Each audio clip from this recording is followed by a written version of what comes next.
are back with the headlock.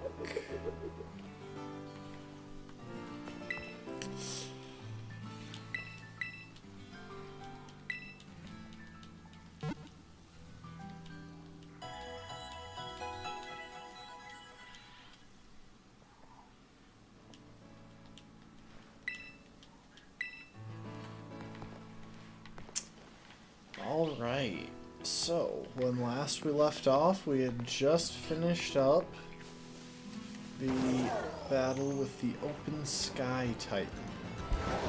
And that means that we've unlocked not only the ability to dash, but now the ability to swim. This does open up a few new areas. None of which are especially major, but any number of which could turn out to be useful. See that right there? That is a former Titan. And that is a Pokemon that is... Oh, that's a Psy that glitched into the wall.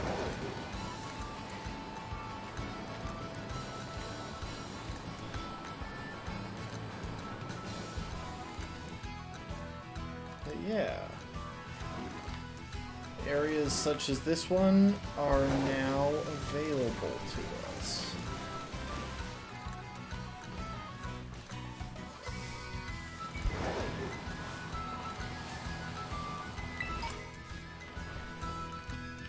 And if we had any encounters out on the ocean, we could also go and pick those up now.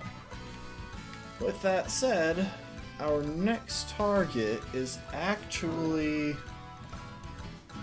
the Team Star camp just up ahead there.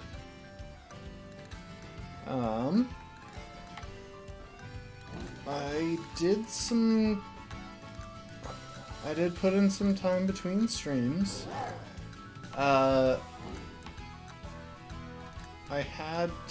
wanted to spend some time grinding raid dens to get our supply of experience candies together, because that'll help us avoid some of the slow training time.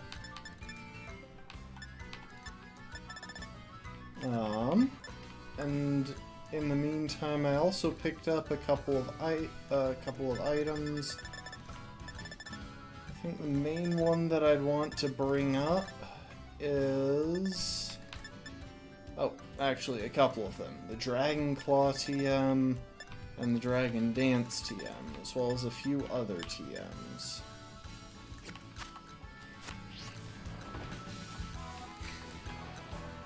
Now, at this stage of the game, I do think that we have a couple of extra encounters to work with.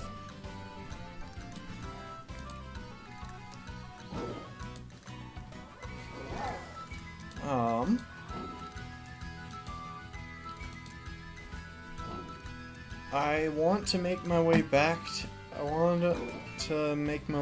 to South Province Area 5 and try one more time to pick up an encounter with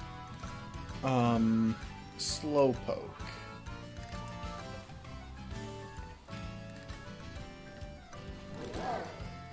That won't be especially useful, but one thing that could be useful is picking up our Phalanx encounter,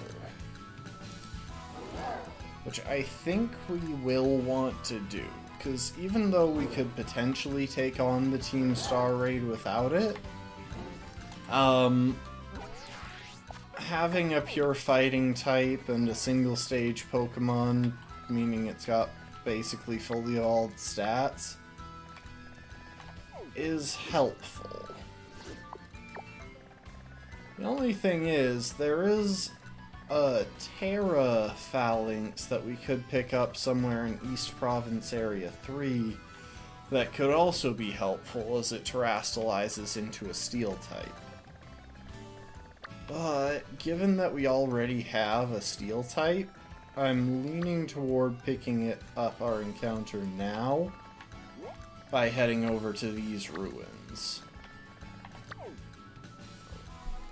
That would give us a guaranteed useful encounter into the next gym.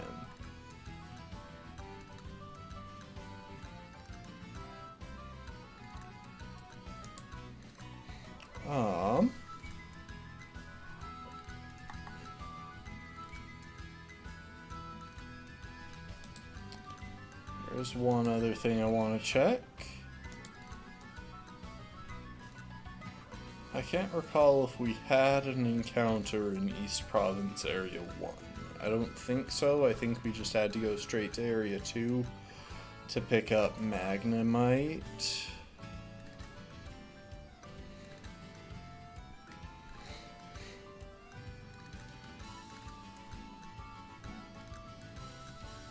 Yeah, it doesn't look like there were any valid encounters in East Area 1 that we didn't already have. Okay. Yeah.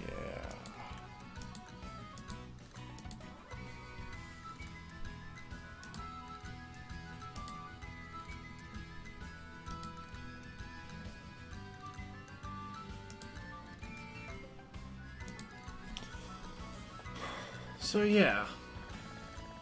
First thing I think we'll go ahead and do is warp to South Province Area 5. Why they put 2 warp points right here so close together, but then have large areas where there aren't any, is kind of beyond me, but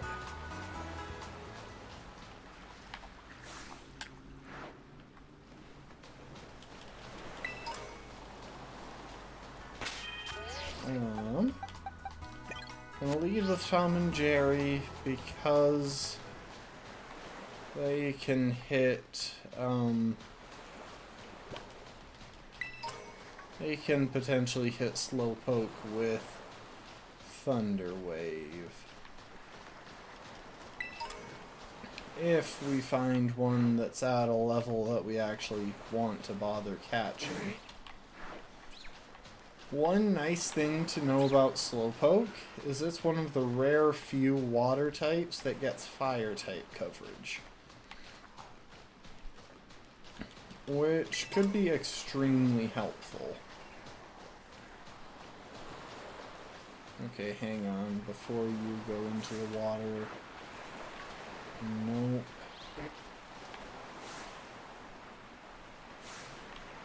Nope. Let's grab this TM, whatever it is. Oh, it's Polka. I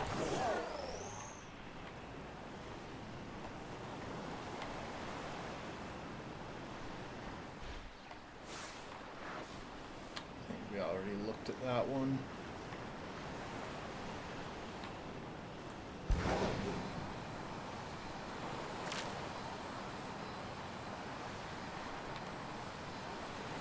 I could backtrack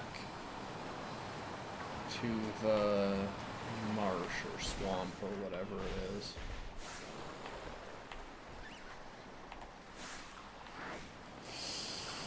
Oh man, the random wild Gyarados.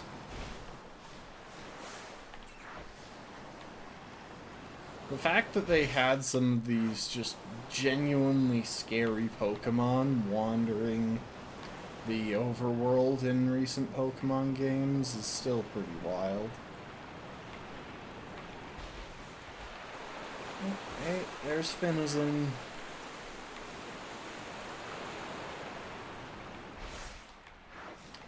Okay, I don't think we're gonna find an appropriately leveled Slowpoke here, but maybe back in the marsh. They all seem to be level 23 or higher here, so we'll go and give it a check.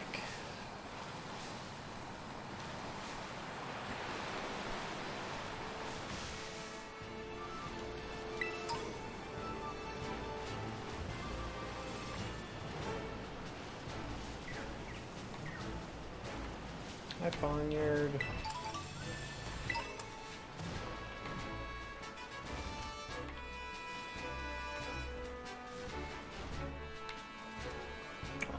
Look at this skirt. Look at this hair scale. They're so cute. I do wonder if I've still got the same encounter power effects active that I had last time around. Obviously, I haven't eaten any meals since then.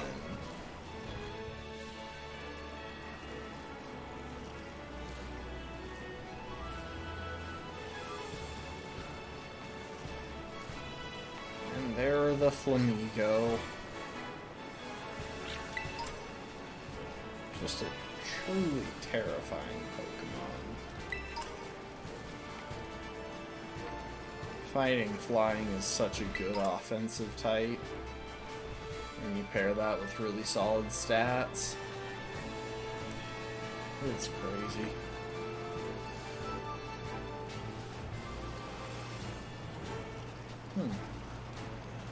You know, it is really weird because based on every map that I've seen, Slowpoke should spawn here, but it just doesn't.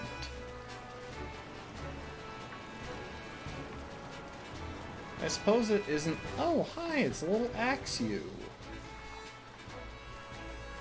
Let me ask you a question.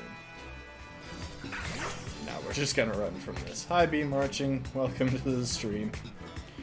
I just wanted to make the pun. I just wanted to make the pun and get the Pokédex entry.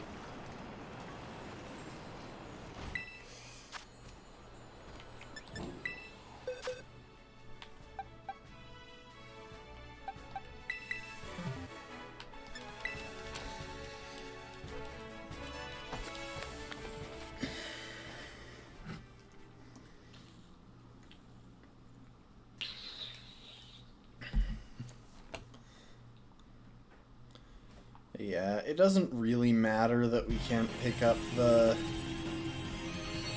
Slowpoke encounter quite yet, because I mean our next challenge is the Dark-type team.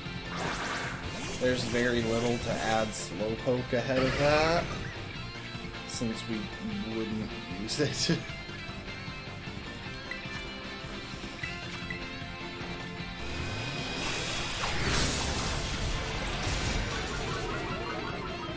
There we go. Gotta love how their Pokemon, how the raid bosses can attack after they've hit 0 hit points. Love that feature. Oh, poor little Surskit.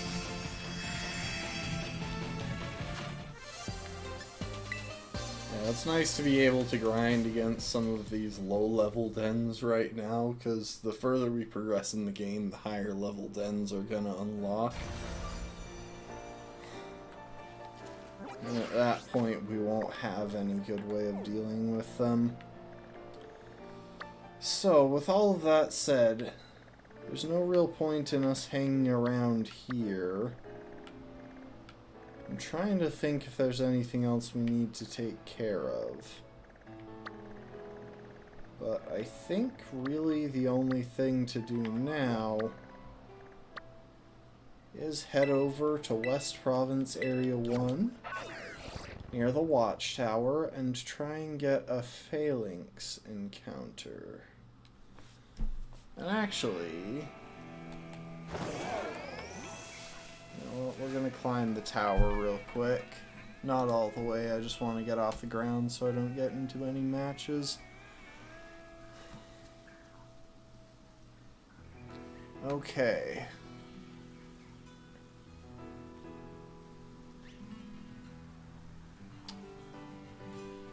So, luckily, we do have a ghost type on the team,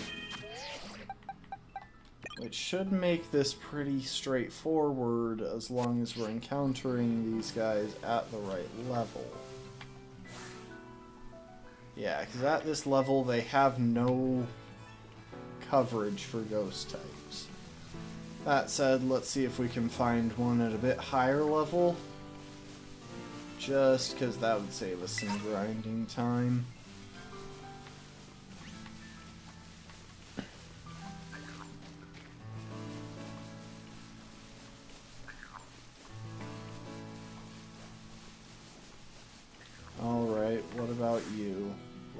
18. You know what? I'll take it. Yeah, I really think that the smart choice is not waiting for the Terra Steel option.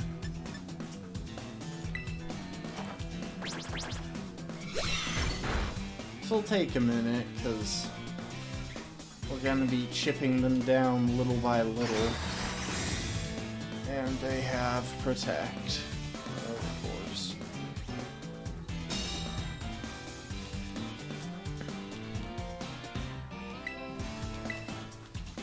I could use Infestation, but if it didn't wear off in time, then that could actually kill them before I get the chance to catch them. So right now they are a bit short on fighting type coverage, but depending on... yeah, we may want to find the TM for Brick Break. Figure out where that's hiding.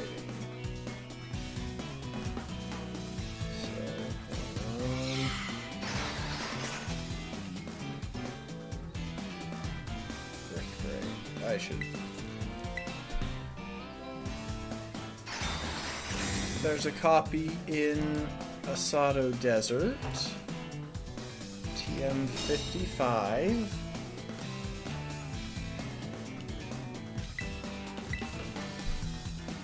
Even if we run out of Astonishes, we can always go for quick attacks. Also, did it just get double protect? Because that's kind of rude. Or TM56. Hold up. No, TM58. Jeez, I am not paying enough attention here. On top of Northwest Rock Formation. Okay, so the one in Asado Desert might not be reachable.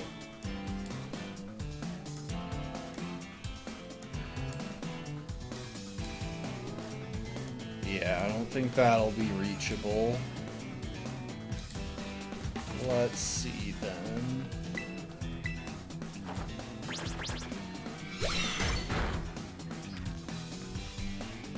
Casseroil Lake, East Area 3. Let's check East Province Area 3 and see where it's hidden there. Okay, we'll probably stop attacking and start checking Pokeballs. TM58, where are you hiding?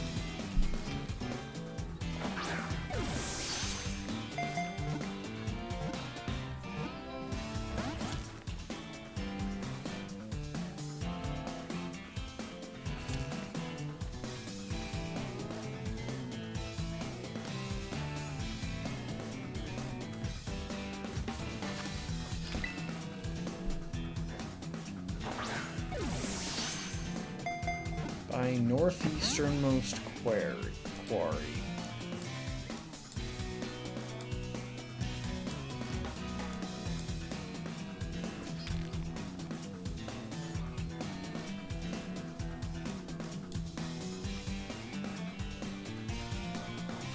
Okay, right there.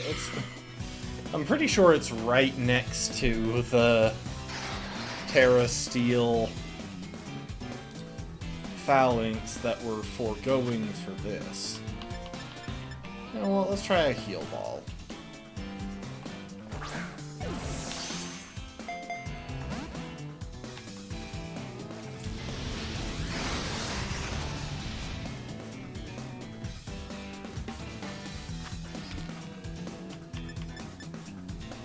The nice thing is that we are totally safe and it's got plenty of PP.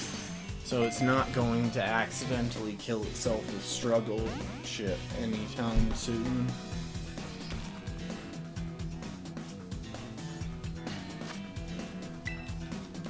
Which is why I'm just chucking Pokeballs instead of something more effective.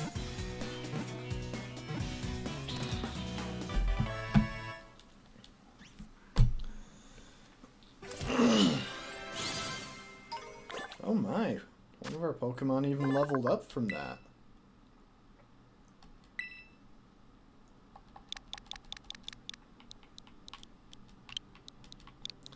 You know what?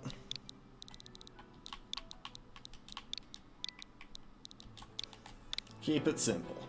This is Sparta. This is all of Sparta.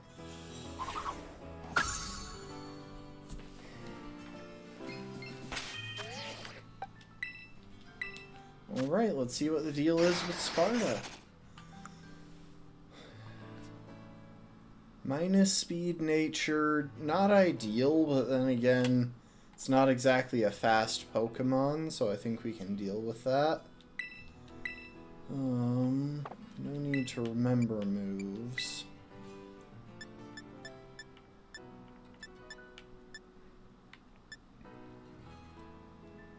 We could teach it Swords Dance or Bulk Up. We have both of those TMs.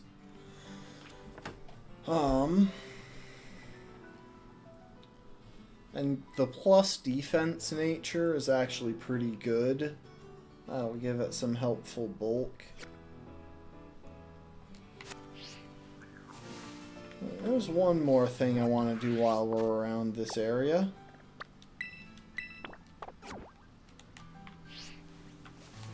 Make that 2, because I am noticing this rock formation looks to be climbable.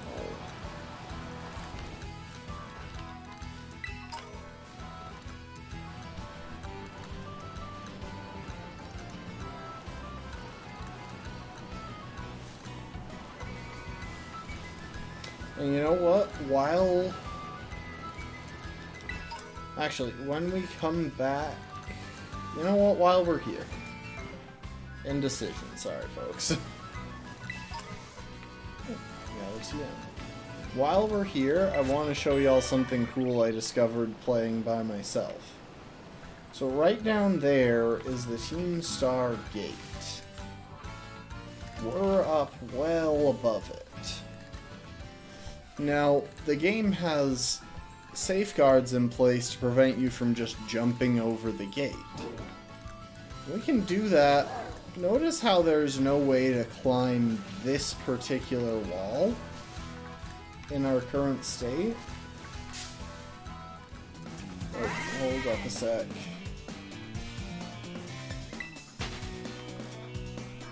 Yeah, notice how there's no way to climb this wall to my right as we currently are. Well, I discovered an interesting exploit to get around that fact. If we hop out here and try and jump the wall, it triggers this text, which tells us that if we want to get in, we have to ring the bell and storm the base. But watch where it respawns. Oh, what the heck? Hang on. We're gonna try that again. I've only done this twice, so maybe my luck has run out.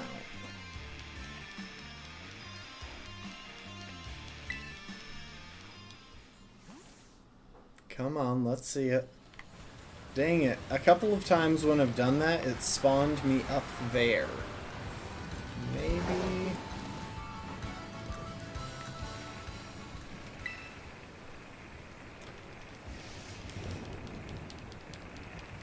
Also, for some reason, it seems to be cycling the weather, or maybe the weather just happened to start here. I think the key point is that I have to make a lot of distance before... Oh, yep, here we are. Huh, why didn't I pick that up last time I came up this way? But yeah, this is a neat little trick. It lets you get up here before you're strictly supposed to. There's some space around here that we can explore. I don't know if it actually gives us access to anything especially useful. But if nothing else, it's cool to be up on this... Oh. I don't want to battle you.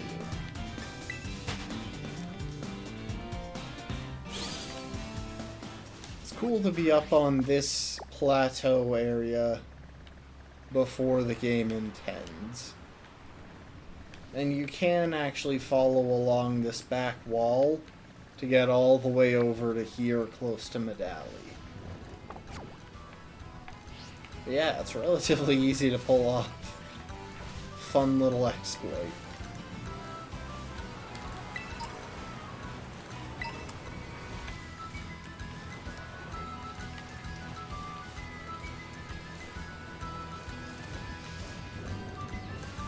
It's very wet right now.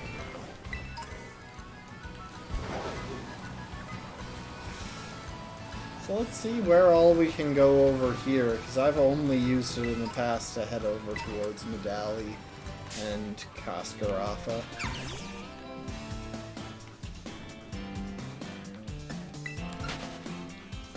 And there's a little Mudbray back behind us watching us.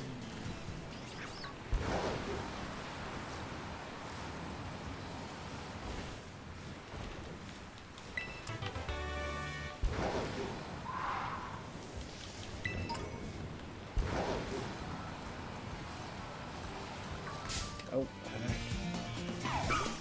They spawned right in front of me. I was not prepared for it.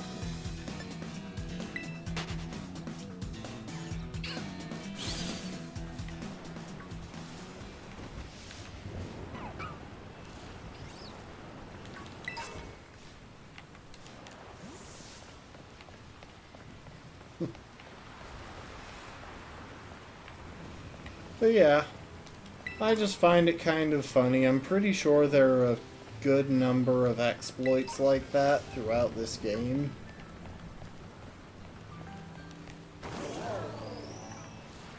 But that is one of the few ways to cause a hazard respawn, basically. Where you get somewhere you're not supposed to be, and so they just respawn you somewhere else. Ooh, TM for acrobatics. Okay, there was something useful up here then. I'm sure that at least someone we get during this run will be able to make good use of that. Who, I couldn't tell you, but I'm sure there will be someone. And another TM for Mudslap. I really don't know why they felt the need to make that a TM in this game.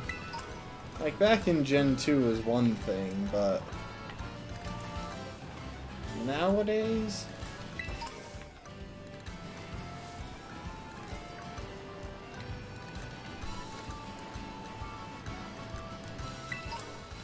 He uses accuracy strats these days anyway.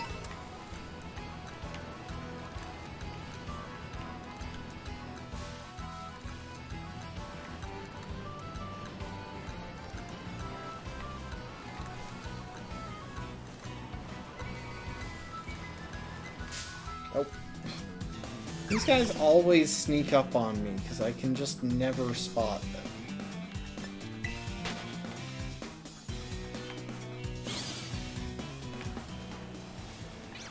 They're so small.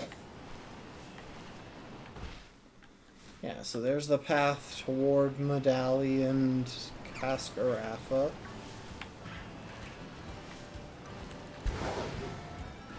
Dang it, I can't just zoom up that slope. It's worth a try. Oh, but I can just go up this way. Fine, I'll do it the boring way.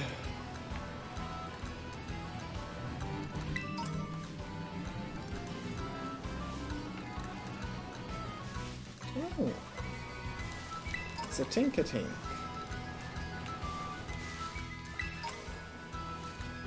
Maybe a Tinkaton. I can't really remember. No, I think that's a Tinkatink.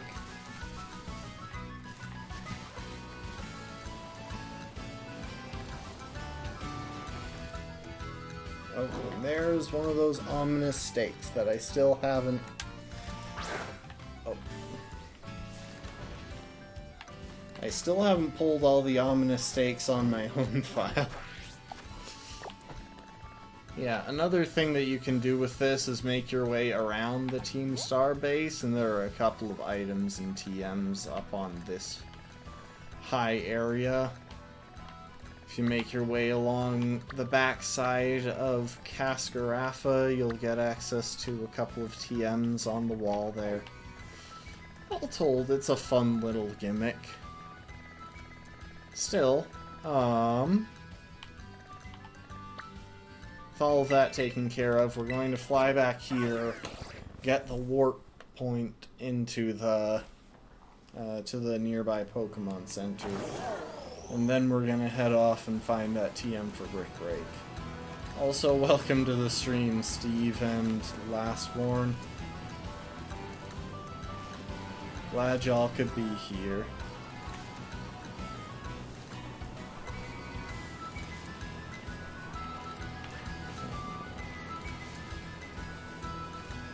There it is.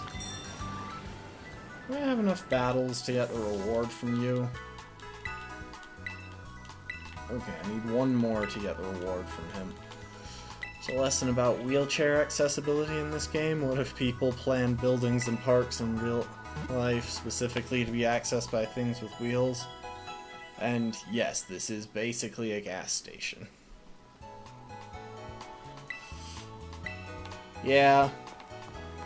Though to be fair, I don't think we can plan things in real life around hazard respawns. Okay, so real quick, we're gonna drop a waypoint right there and fly to North Lavintia. But yes, I do believe that the Pokemon centers in this world were designed based on gas stations.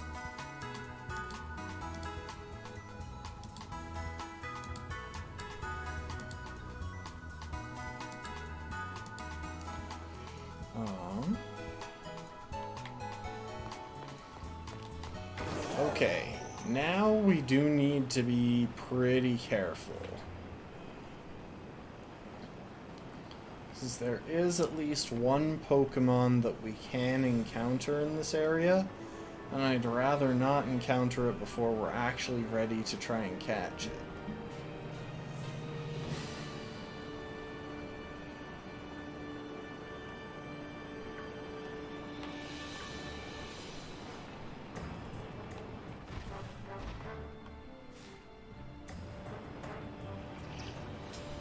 There are also some Doug Trios reminding us of what could have been. Nah, a legendary bike only eats sandwiches, which is still bizarre since... Yeah, we're close to the Lurking Steel Titan, but we won't be going near it. It's quite bizarre since this thing has no throat.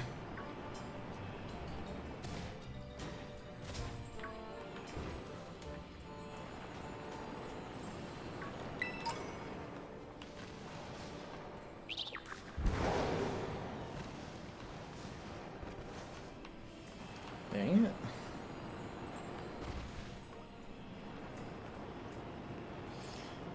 Okay, let's see real quick.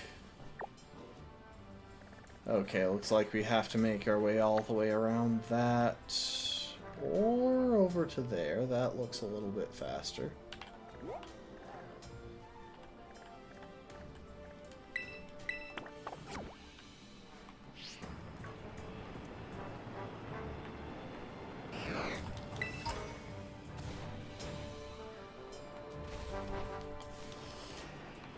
I spent such a long time in the first playthrough hunting for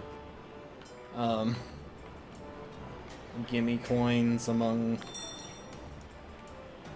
the little structures in this area, because there are just so many of them. Oh, we got a Heat Rock. That could actually be helpful since we do have a Pokemon with Chlorophyll.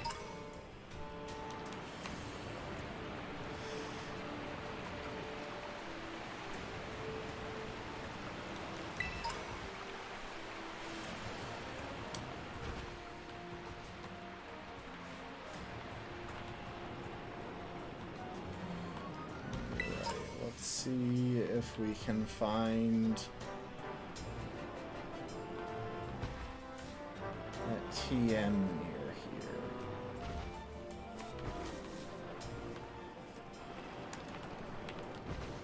So yeah, we were on the right track before, it's just unfortunately couldn't go up that slope.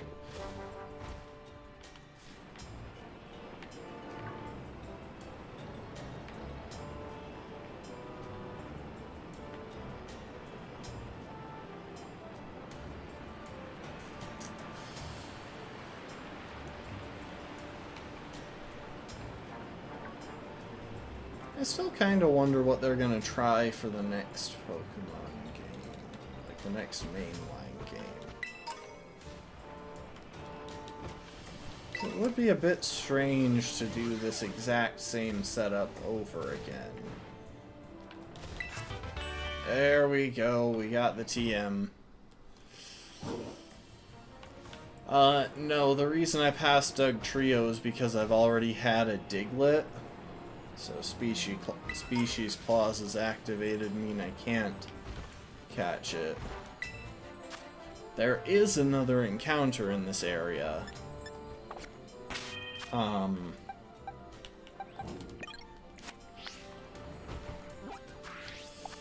But we're not going to try for it right now because everything in this area is a bit out of our league.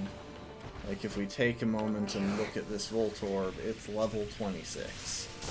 And exploding, but that's not really the point.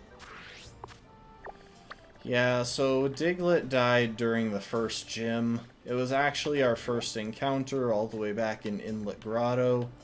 Whereas we didn't get Wiglet until South Province Area 1.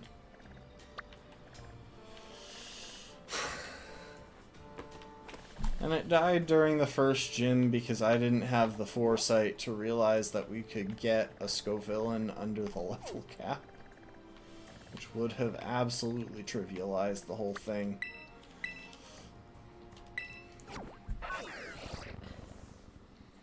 Still, let's see here real quick. If we go over to West Province Area 2, I think. No, West Province Area 1.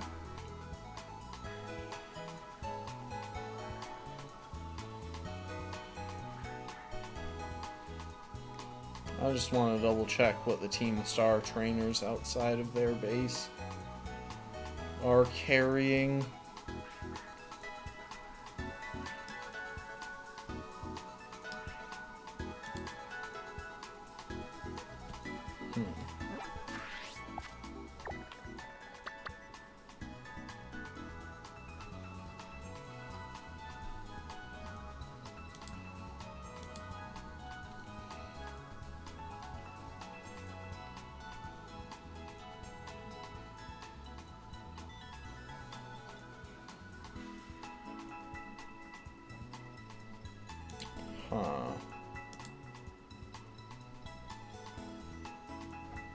Okay, here we are. Sagan Squad Base.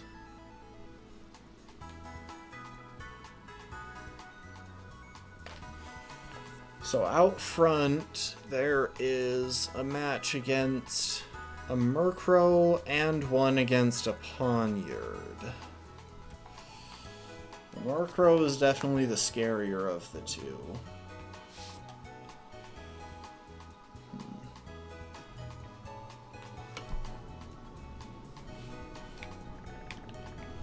Because we don't have the best matchup into flying types outside of North and South, who was already at level 21. And we need to be careful of over-leveling. With that said, I actually think that we've got enough room. We'll keep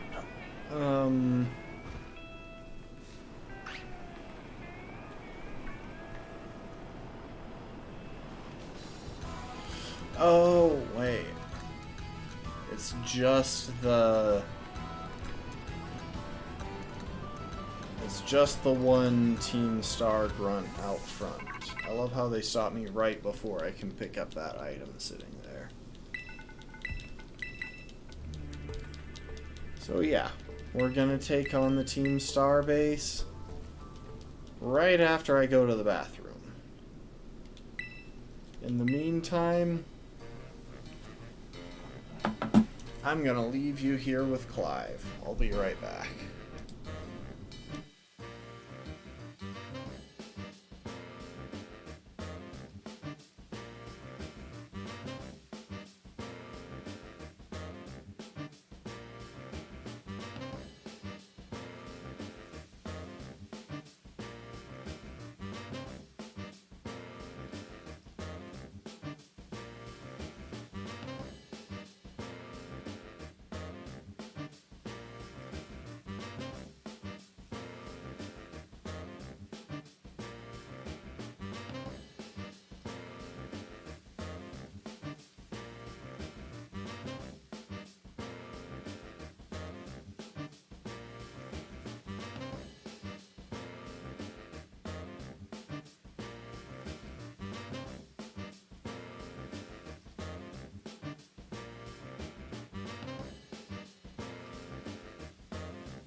Sorry about that.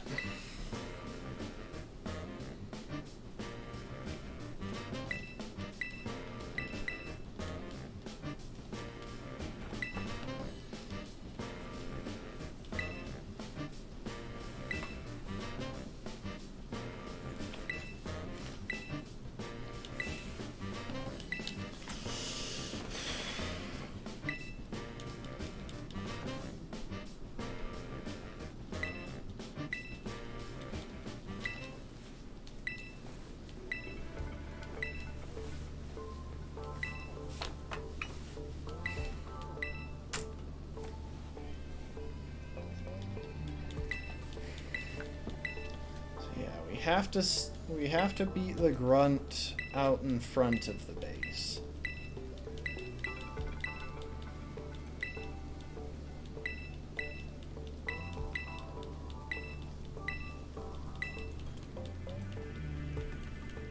Then we'll take a minute and train our team up to the level cap.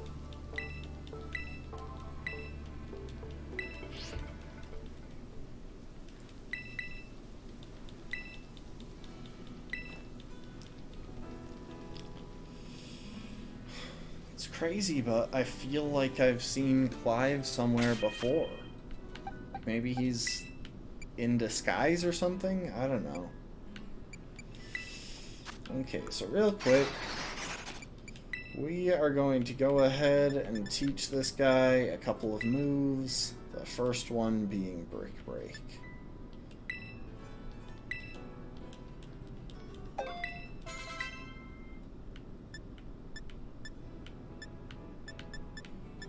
And we'll use one of our bulk up TMs on him.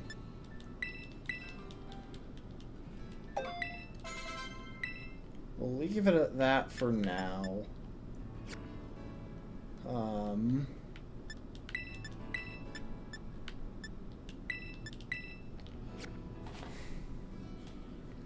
And a quick positive about Clive has the hair of Joey from Yu-Gi-Oh! But upside down. You have a point there. A quick point about Sparta here. It has the ability Battle Armor, which makes it immune to critical hits. That will be nice in a lot of scenarios. That said, The only Pokemon that we should really need for the grunt out in front of the gym is Magnemite.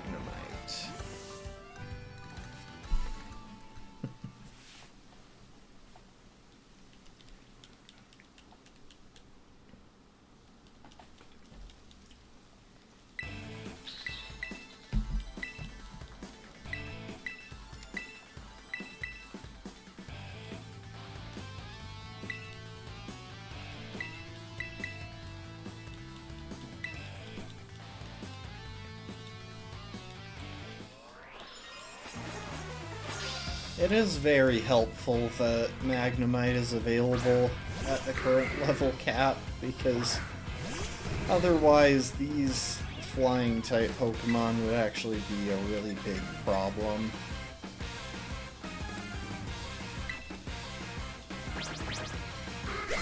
As it is, the only thing we have to worry about here is numerous Astonish flinches.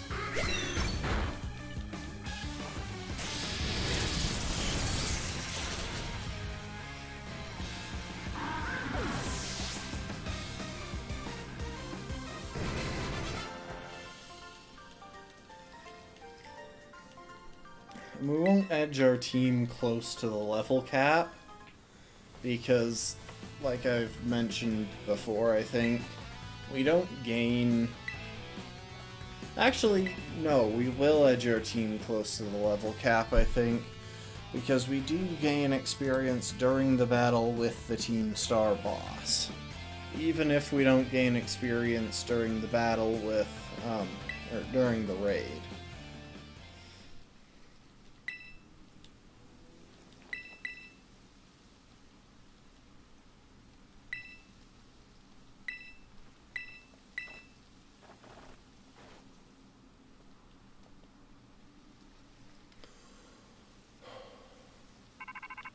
Luckily, we've got some wiggle room here.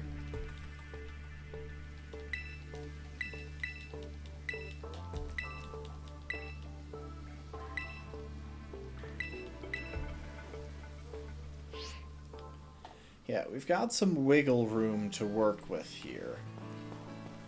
Because our next level cap isn't until level 24 with the electric gym. We need to leave ourselves a bit of space before that, because we do have a few required battles prior to that, but even then I don't think we've got too much to worry about from an experience perspective.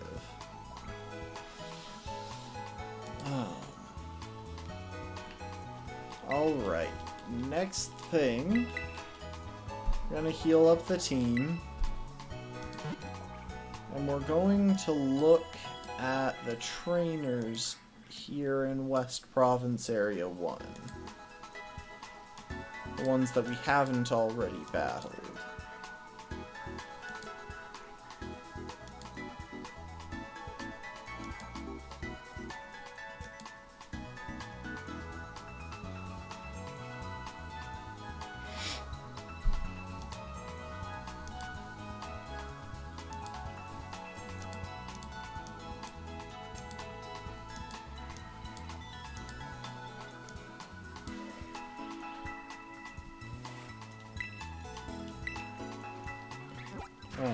So actually we're going to warp back up here to the top of the hill. And we'll check trainers back along as we go. I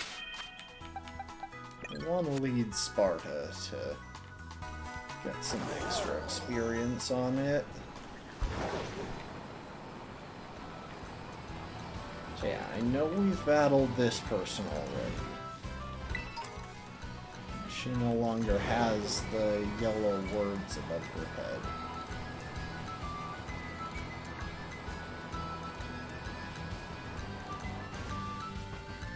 Oh, item. I remember the first time playing through this, painstakingly climbing all of those towers because they all have stairs and none of them had anything that was actually that useful nearby.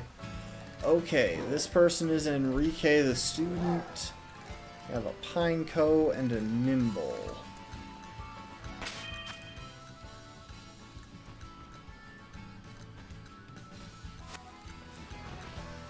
Which should be easy enough to beat since they're both level 15.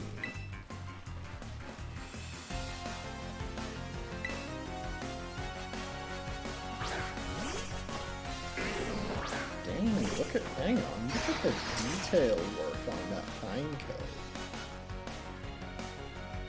Like, look at the detail there. I'm actually pretty impressed. Like, it could be more impressive, but still. Also, look at our little guys. Not gonna lie, Phalanx is one of my favorite Pokemon to come out of Gen 8, and I've never had a good situation in a run where I could use one.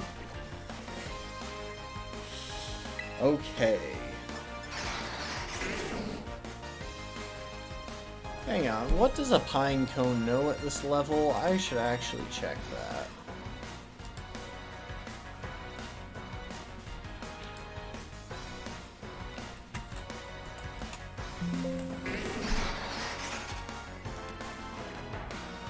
Yeah, this thing knows self-destruct though, so we're gonna open with a Protect. I forgot about that bit.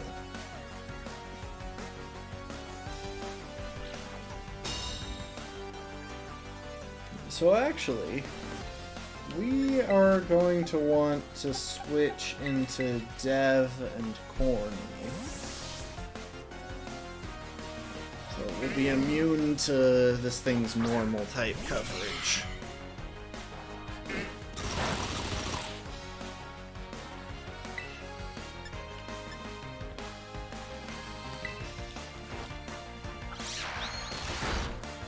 Flinch, thank you. Okay, it looks like we should be able to outdamage this thing.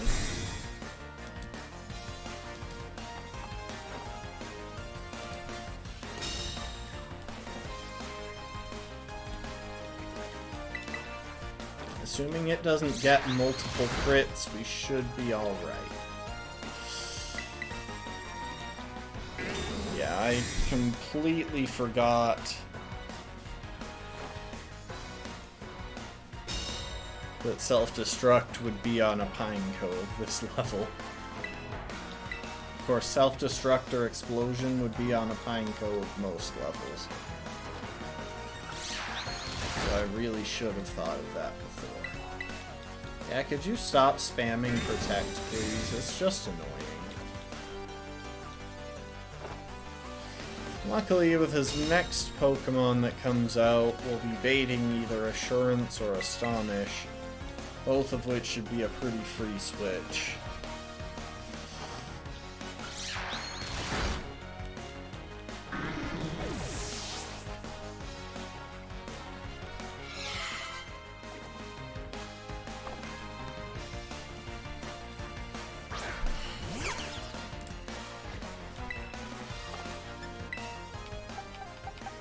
Back to Sparta.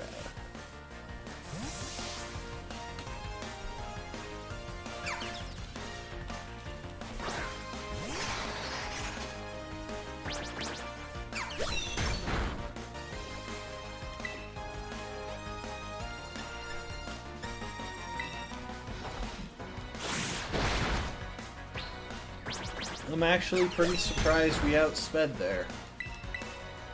I think Nimble is pretty quick, and we aren't.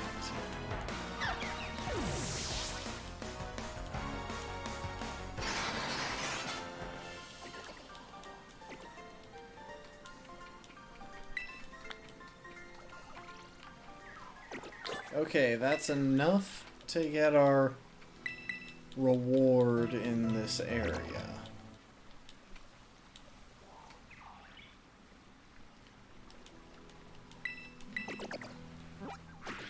So let's go grab that, and then we'll probably drop in on a couple of other areas. So I can't recall whether we already got our reward from East Province Area 1. Oh, no.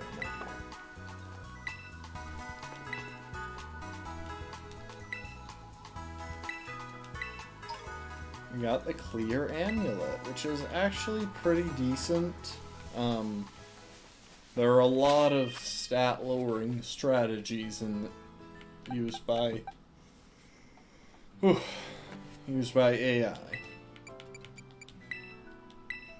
Had a bit of an air bubble there.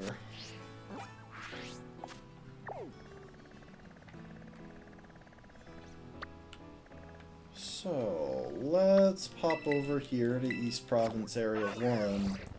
See if we have any trainers we can take on here. So we've still got some space on everyone before the level cap. Okay.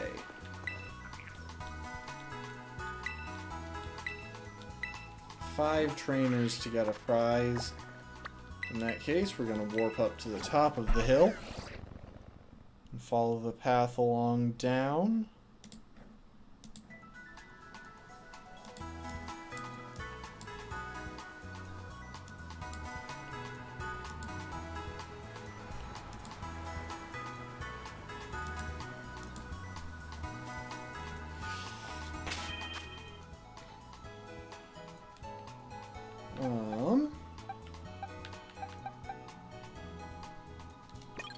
Bump Sweet and Sour up front for the first couple of fights. Looks like there's a waitress over here somewhere. Oh, 90 TM, I'll take it.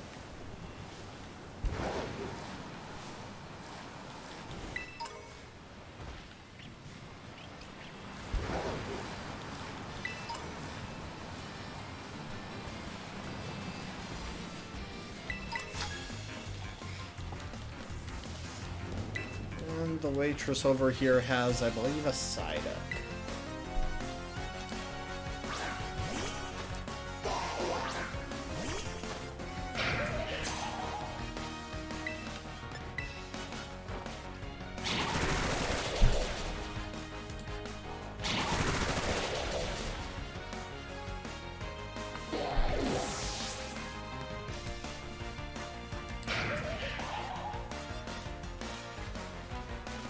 So that's one.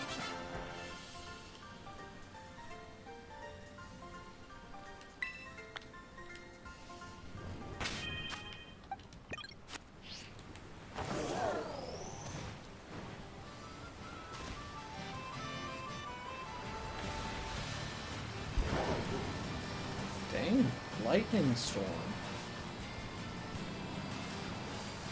You know, if there was one thing that I wish they had in this game, it would be a way to fast forward, like, to skip a day. Skip to the next day and night cycle. I don't know, maybe sleeping in my dorm accomplishes that. This guy has a Marini.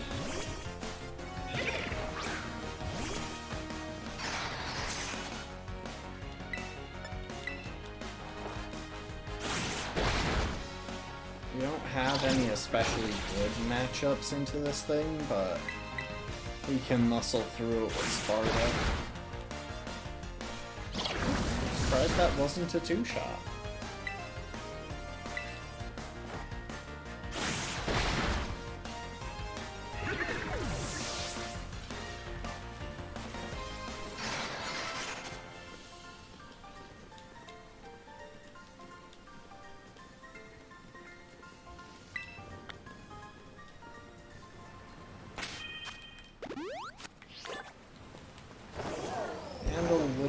Further along here, there will be a cook with a slowpoke.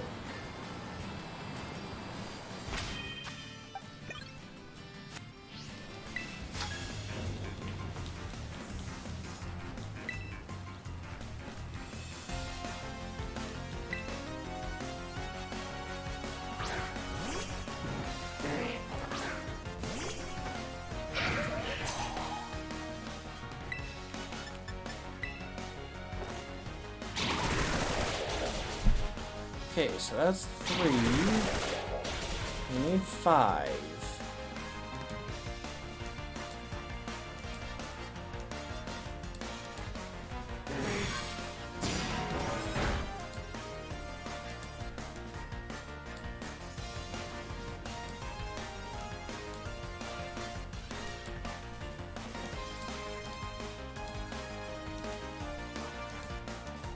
Unfortunately, the trainers do seem to be getting a bit stronger the further we go in this area.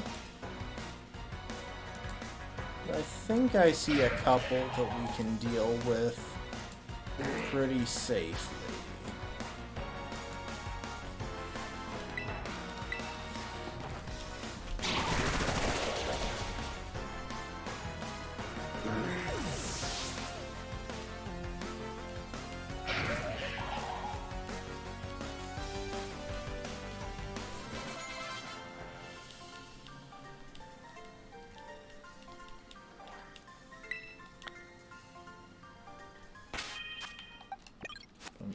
Back to the front.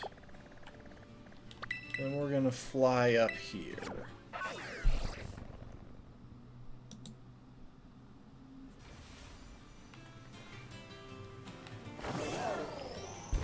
Somewhere along this hill is a dragon tamer.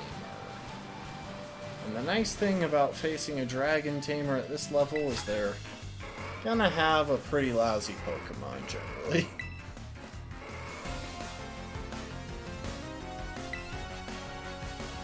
Just because dragons tend to be late bloomers.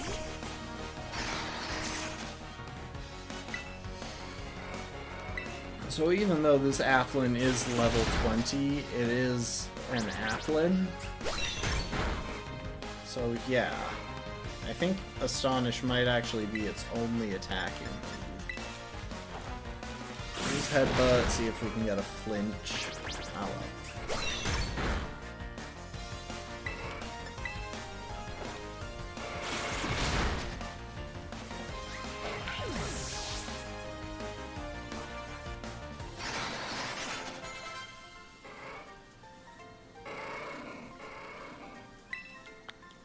Okay, of course I run immediately into a Tauros. We're just gonna use a Pokédoll, because that was complete bullcrap. The fact that you can get an encounter literally the frame that a battle ends is actually really annoying.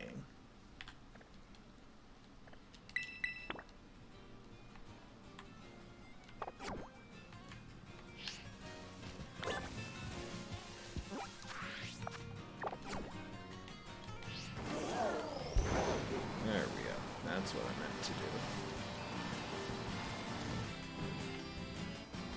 So yeah. Not this person. They have a Sunflora, which is a little bit stronger and probably worth a little bit too much XP. I'm gonna check how we're doing on the XP front here. Okay, yeah, neither of these two are going to overlevel from being in the back of this battle.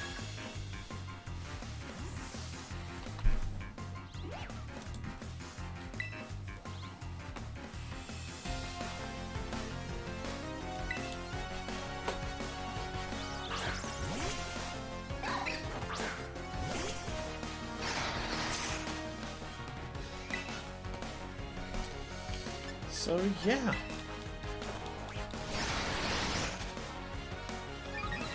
Phalanx is by no means the best fighting type Pokemon in this game. It's legitimately one of the worst, actually. But it has reasonable bulk, and mono fighting is a decent typing defensively. It definitely has its uses. We're just going to go ahead and get to +6 here, unless he starts doing something else.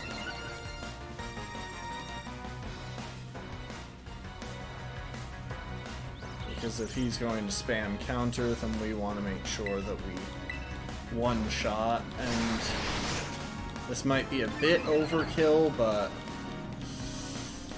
I am more than happy to overkill this thing.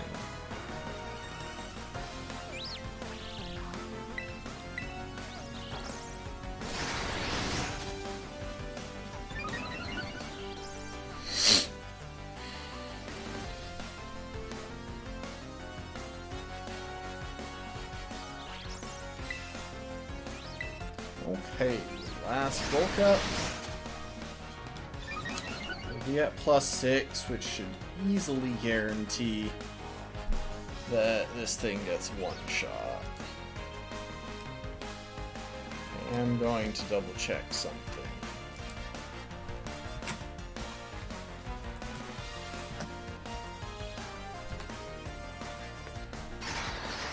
Okay, yeah, it's not carrying like a surprise focus sash or something.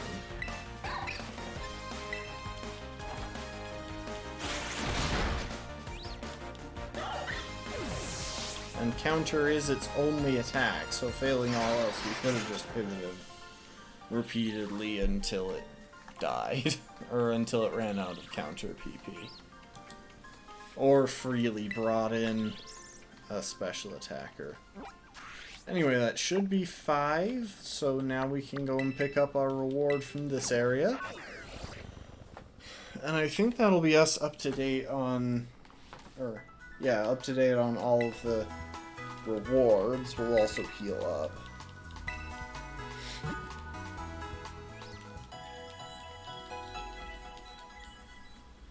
Only place I can think we might want to check is doing a few matches in Asado Desert to progress towards the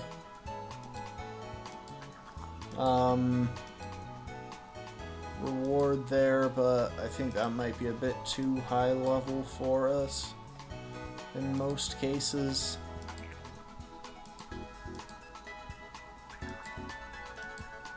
Yeah. No, I don't fancy any of those matches.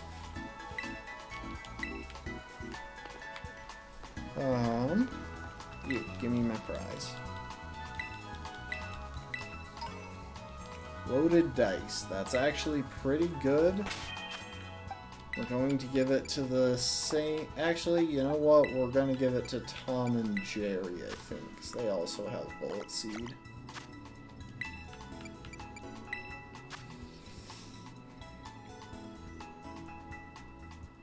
Well, do I want to do that?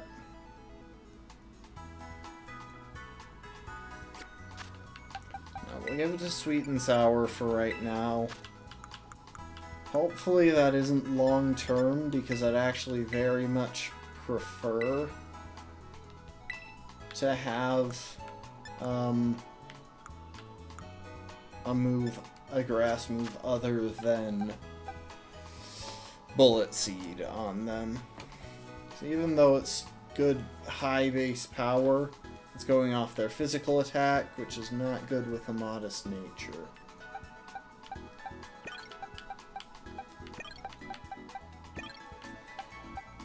Okay. Tom and Jerry are probably going to be our third Pokemon into this next scenario, so we're gonna go ahead and teach them Low Kick. I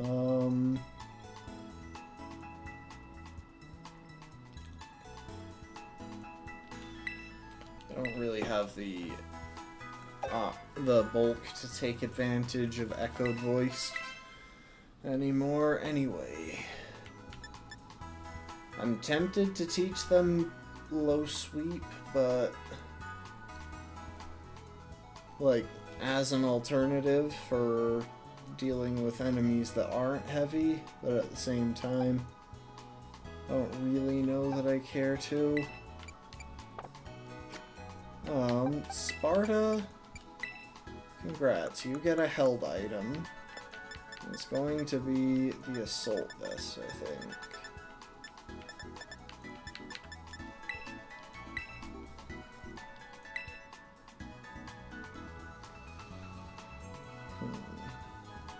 Do I want that, though?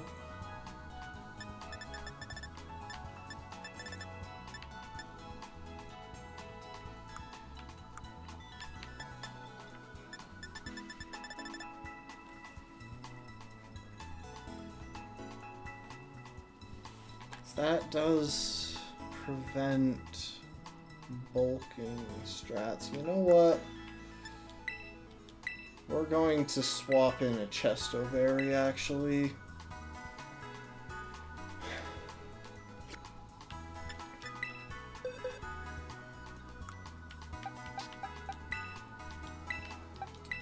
We're going to move the Eviolite onto Tom and Jerry.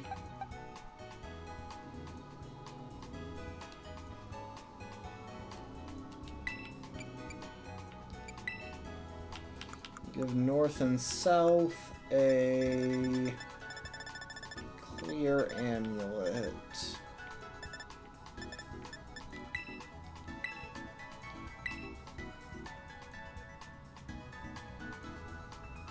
And unfortunately, we really don't have a good item for these other two. If they come in during this upcoming battle, we're in big trouble.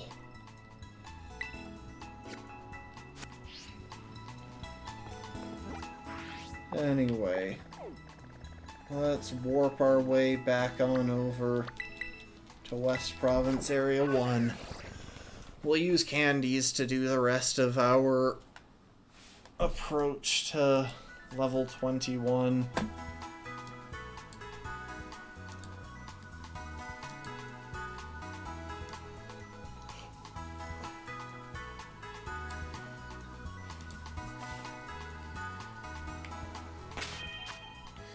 So, checking the summary on all of these, a little over 1,000, 1,100, 517. Okay, I am fairly certain that the extra small candies do 100.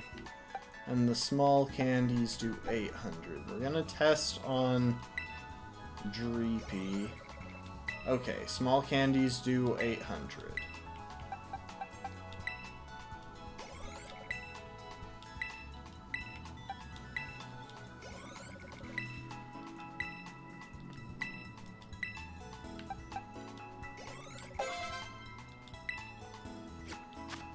Now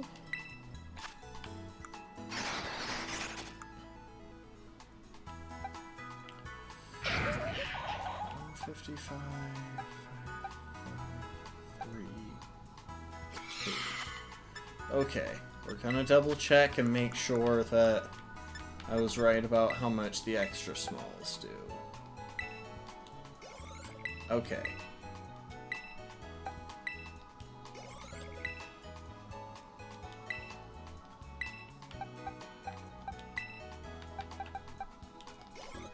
Five.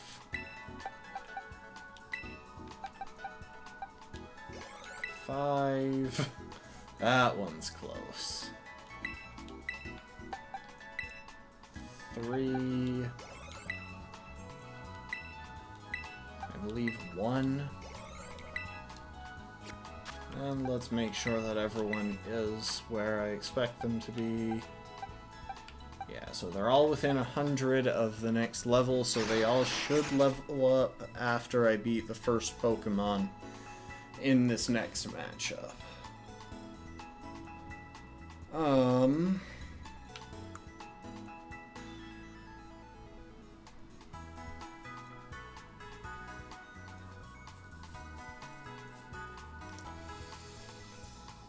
tempted.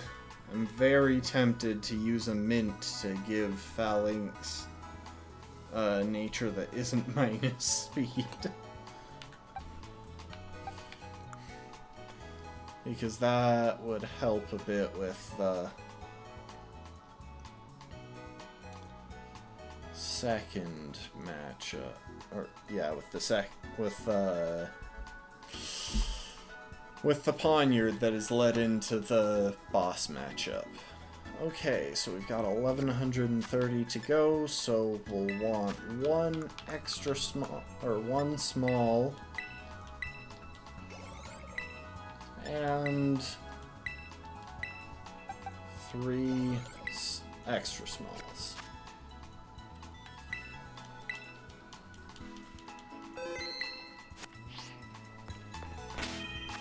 And you know what?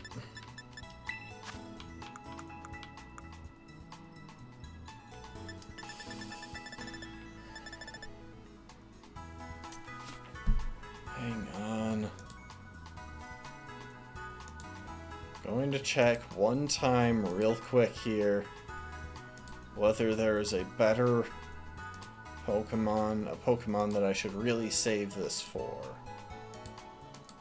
Luckily, most of our upcoming encounters are special attackers. We don't actually have that many encounters left.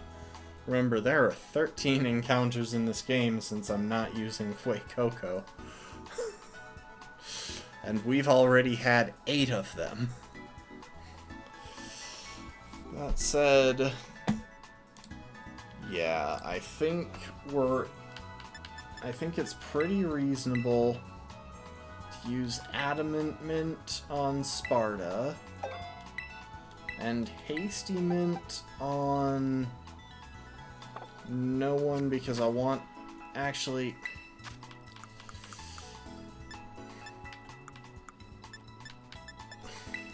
that minus attack nature really is just that annoying. Okay, so now if we check, we're hitting a good bit better speed stat and a much better attack stat. And here we're hitting an equally good speed stat and a much better attack stat. That defense hit is annoying, but I think we can still make do. So now it's time to go and face the Dark Squad.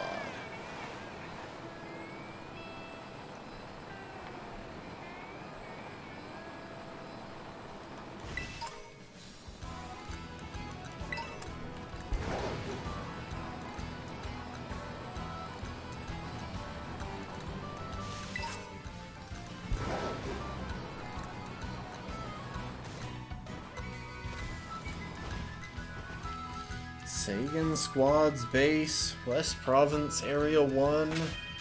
I'm leading with Sparta, with Chestoberry, and you know what? In any scenario here, Bullet Seed isn't...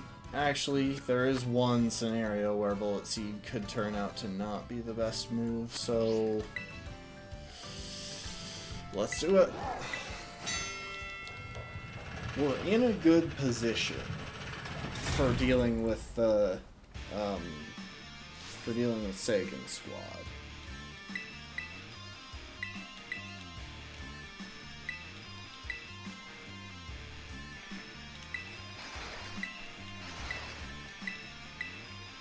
So we need to beat 30 of their Pokemon.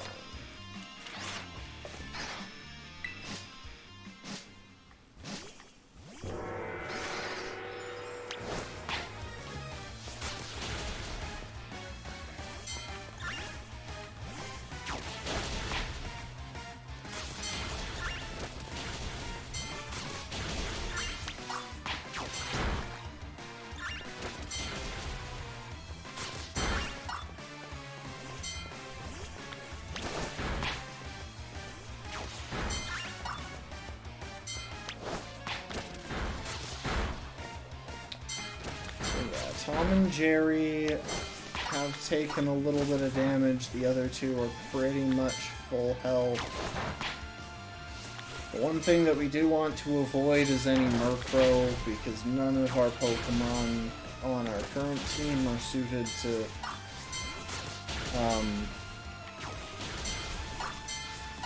Flying Dark.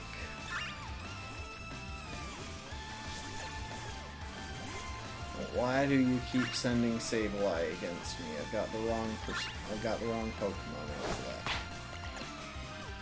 Only one of our team members can even deal with Sableye, actually.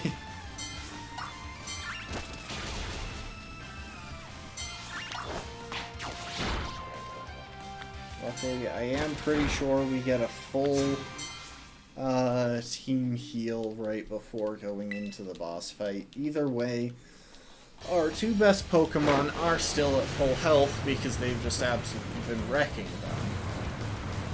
Taking no damage.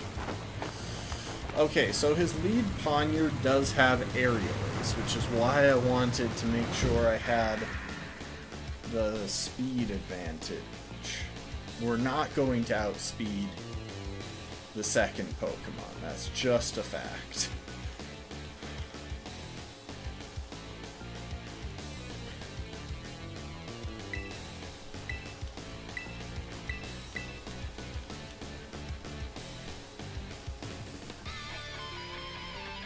It is pretty wild how much variation there is between the Team Star characters who actually have a decent look and the ones who are just nightmarish.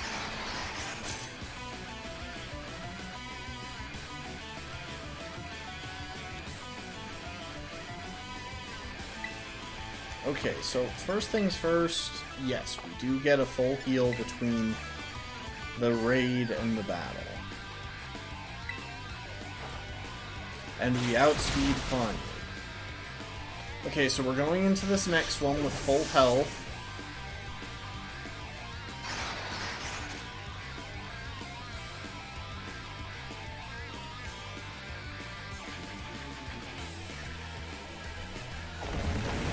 We're gonna bulk up, which will help us take hits and help us, oh, going for Swift. I mean, I guess it is the neutral special attack, the neutral attack that they're carrying, but still. Okay, so that Swift did about 12 damage. I'm not gonna get greedy here, we're just gonna go straight into terastallizing and using Brick Break. There is no scenario here where we outspeed this thing. It's got like 126 base speed. And I think we have like 50.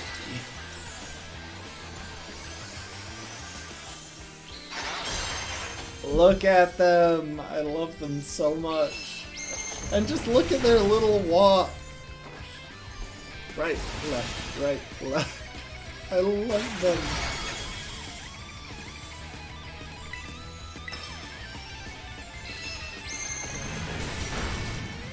So the nice thing here is that we cannot be crit.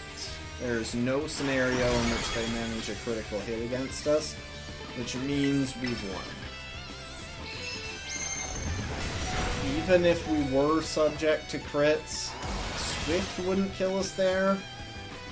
But we might have had to worry about some of the other moves.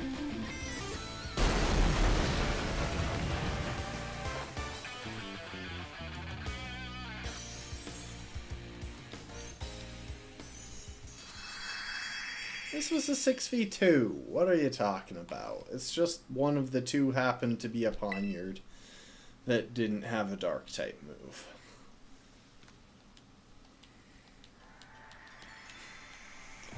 Welcome to the stream, Breadgun. How's it going? Oh, give me just a sec to spam through backstory. Okay, luckily that went pretty smoothly. I'm not actually sure that we did get experience during that fight. I can never remember. Yeah, I think we all know Guacamole's backstory.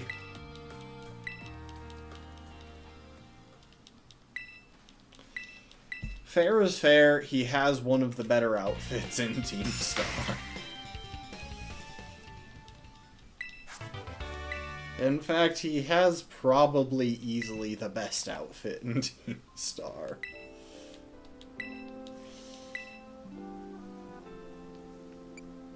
Nope. I'm just going to act like I don't enjoy it at the Academy. To be fair, I played all the way through Scarlet and attended one class because I wanted to see if there was actually anything worth gaining from the class. But no, it was just an extended tutorial on top of the game with the longest tutorial in all of Pokemon. Maybe I would have learned stuff. Like, maybe I would have learned about new mechanics that they introduced if I'd stuck around long enough. Maybe if I took a... There was a level scaling. What would be the gym leaders' teams at level 100? I mean, if they scaled by adjusting the teams, like which members were in them, then you can pretty much tell based on looking at their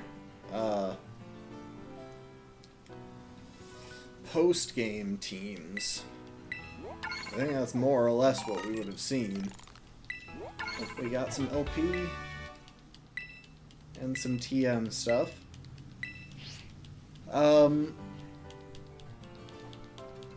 That said, I don't think that's actually the ideal way to level scale. I was kind of surprised learning that they didn't adjust the team's levels based on your own level, or even just based on the number of badges you had.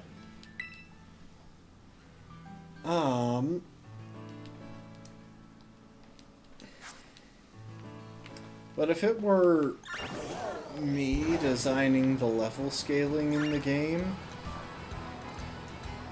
I would do it 2 parts. First of all, every gym leader has 3 Pokemon until you've got at least 4 badges, and then every gym leader has 4 Pokemon. That, to me, seems like a reasonable scale for the teams, especially since most of the gym leaders are running 3 to 4 Pokemon as it is.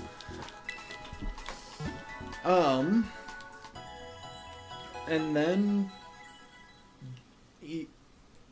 they would either want to match the highest level Pokemon in your party, or select the team's level based on what Pokemon, what number of badges you have. Either one, in my opinion, could work. Okay. Now, before we do anything else,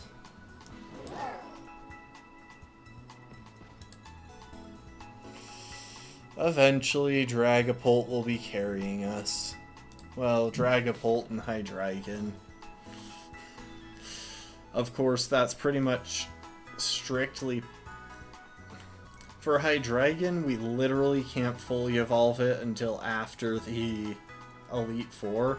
I think we might have it for the final Nemona battle. I can't remember the level cap there. Hold up, actually. I want to see this. Yeah. Hydreigon we will only gain access to for the 2 final battles in the game. Dragapult will get access to once we've finished all of the badges. Now, honestly, if we're talking about what's likely to care about, yes, I do have access to Hydreigon's Paradox form, and it does show up prior to,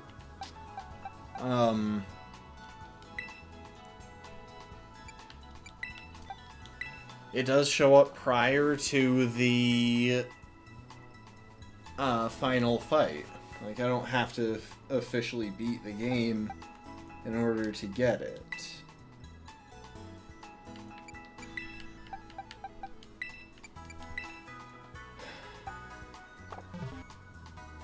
But yeah, that one's gonna be interesting. Whether I'll wind up using it or not is still an open question.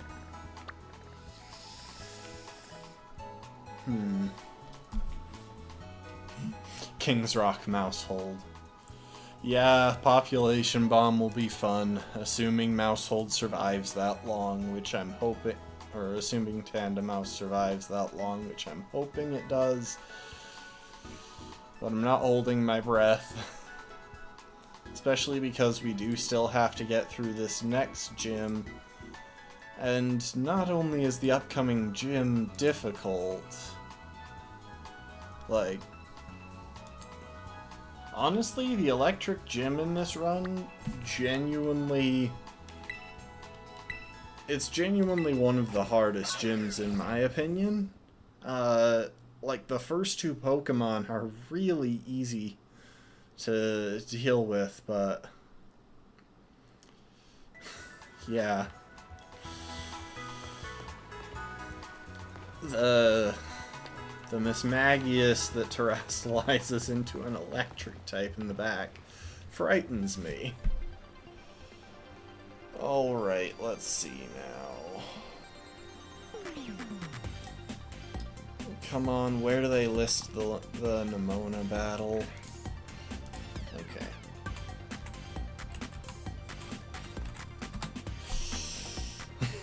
Stench Mousehold.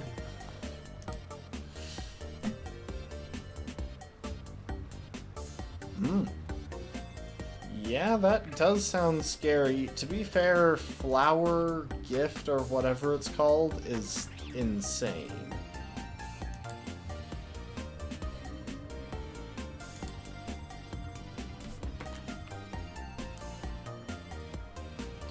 Okay.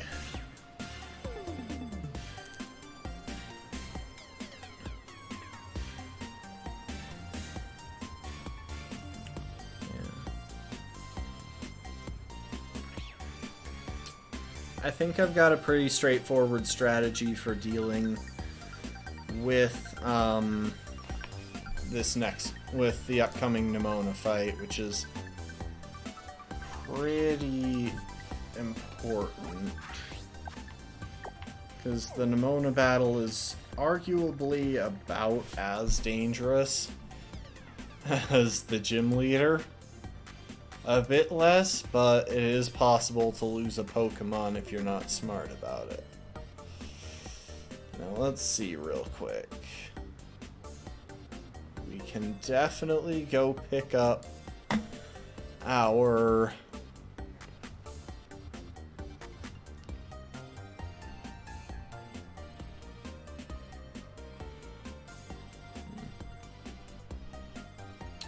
Okay, we can definitely go and pick up our Slowpoke encounter. So actually, there was no point in us even coming to this area.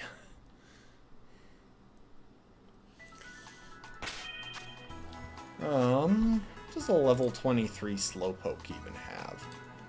Any moves that I need to be aware of? Headbutt, Water Pulse, Disable, Confusion. Pity we don't have a Dark type. But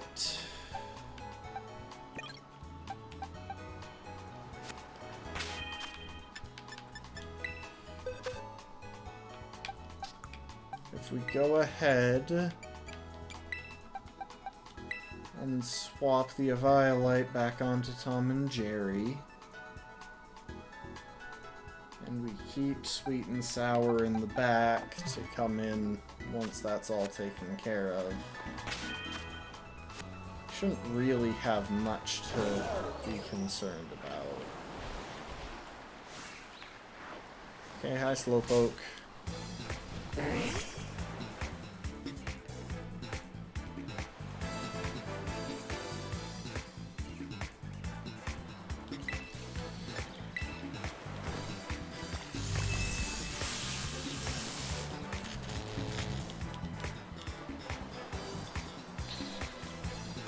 Unfortunately, it will take a good while for Slowpoke to come online.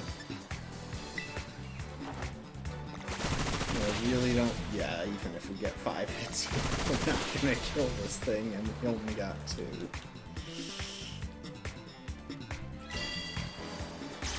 Really, Slowpoke? That was kind of rude. That was not polite.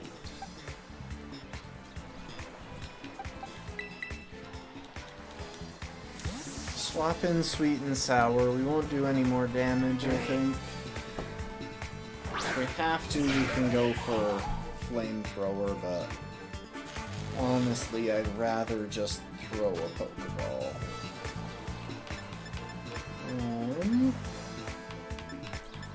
Should have bought a Netball.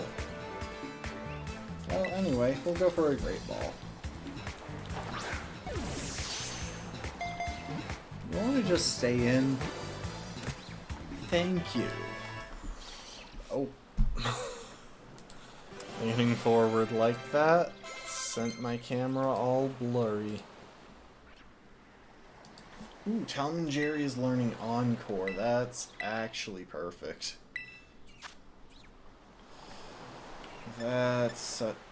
Encore is just such a good move. In fact, we'll go ahead and drop Bullet Seed for it.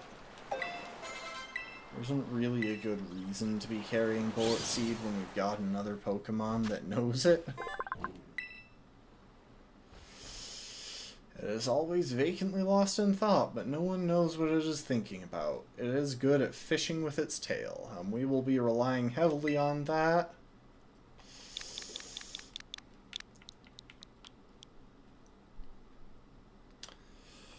Oh, but what to name Slowpoke?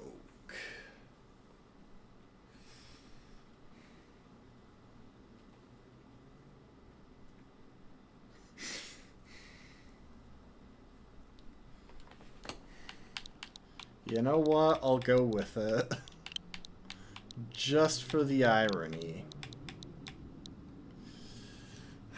Except is it really on theme with the run? Because I've been trying to do multi-character themes.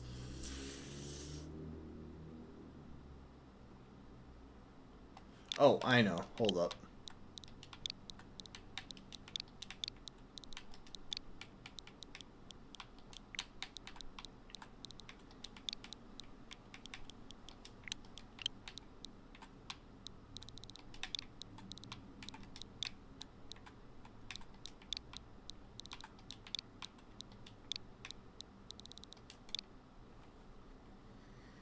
The fast guy on land and the fast guy on water.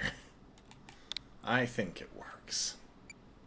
So let's see your summary, Bolton Phelps. Neutral nature, we'll take that, and I can't even remember what its best ability is. Is Oblivious the best option? It can't be taunted. Own Tempo would prevent confusion. I think Own Tempo would have been slightly better, but not a big deal.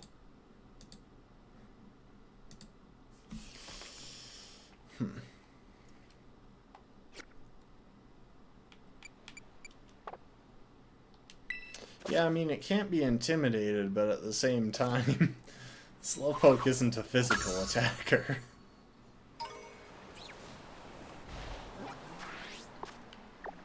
If we're ever forced to use... Yeah, okay, you were being sarcastic. I wasn't sure. Yeah, if we're ever forced to use physical Slowpoke, we're in trouble. Actually, if we're ever forced to use Slowpoke in any serious capacity before it can fully evolve into Slowbro or Slowking, I'm leaning towards Slowbro, I think, but who knows. If we ever have to use it before then, we're in trouble. Taunt Immune would be better if any of the AI in this game were carrying Taunt, and I don't know if any of them are. Oh, welcome to the stream, Drake.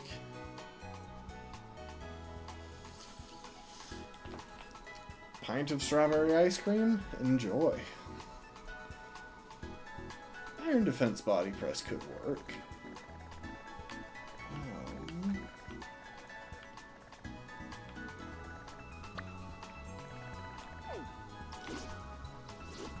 Now for the $1,000,000 question, is there anything else we want to do to prep for the next gym? What's the reward for East Province Area 2?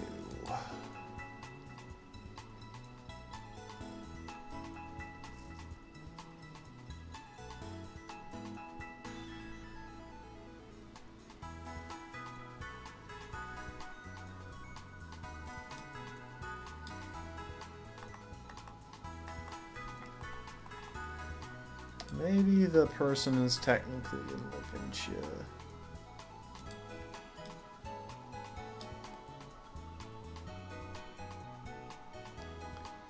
TM84, which is Stomping Tantrum. You know what? Probably worth picking up. So, we need to defeat 6 trainers in East Province Area 2. Will be a bit tricky because East Province Area 2 has some tougher trainers.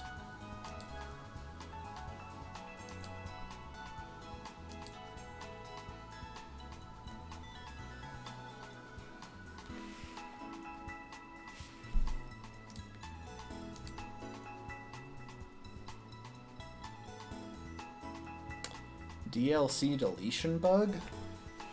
I haven't heard about that one.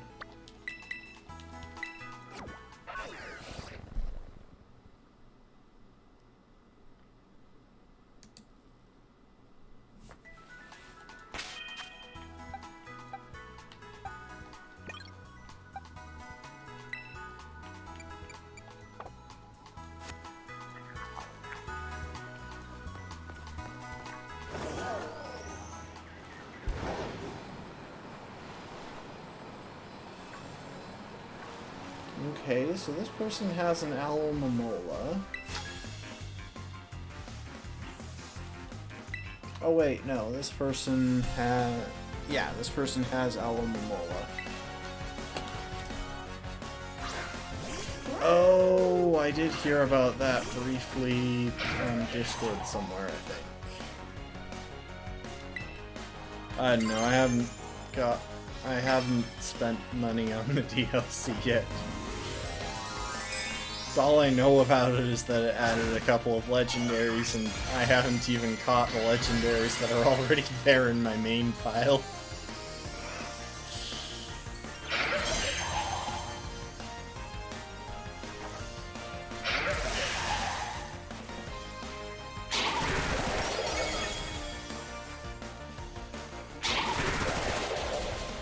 Yeah, removing backwards long jumping would just be annoying. Like, come on, give us our kind of broken movement options.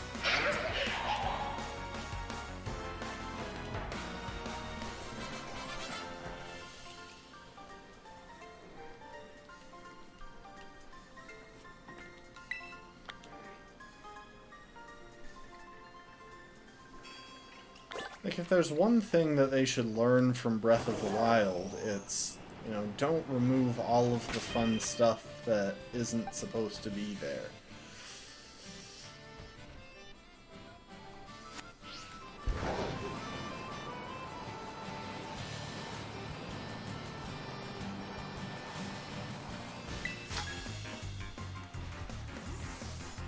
I haven't actually looked into the speedruns of this game yet. I don't know what times they're running on at present.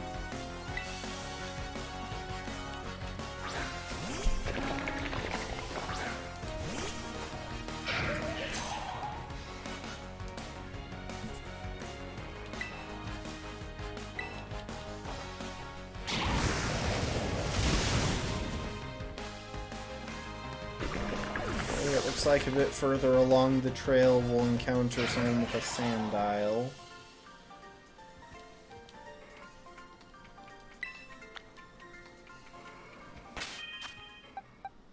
Should be easy enough.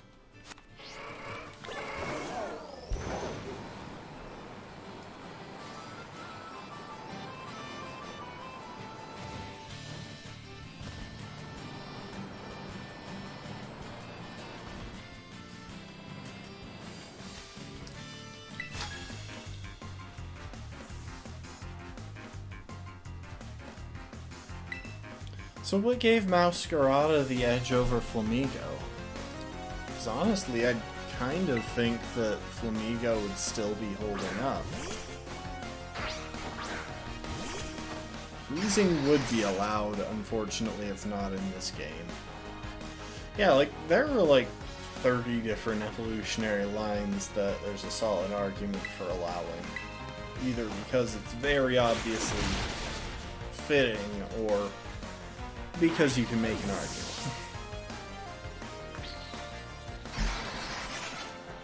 Yeah, wheezing would be allowed. I'd love to be able to use, like, Dodrio. Just a little bit shorter on options. That said, if this turns out to be a fun one, I could see myself checking other games to see if it would work. Not in the immediate future, because I already think I know what I want my next Nuzlocke to be. Lena the student has a Cubchoo. Yeah, I already think I know what I want my next Nuzlocke to be whenever I decide to do that.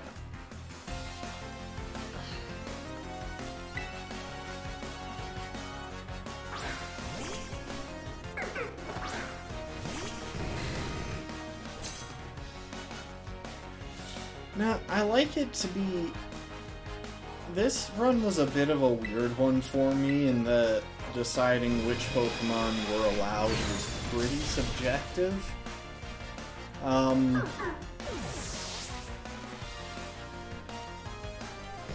But I still felt like it was looking fun.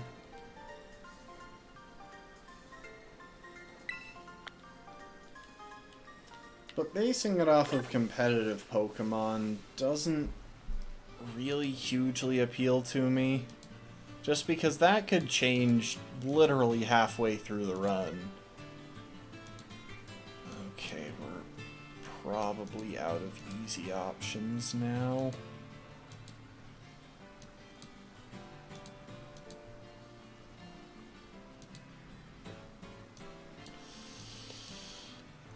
Done 1, 2, 3, 4. Person with a Klefki should be pretty doable. Other than that, it'll be tricky finding a 6th opponent. Maybe the person with Sawsbuck and Deerling. Office worker Christian.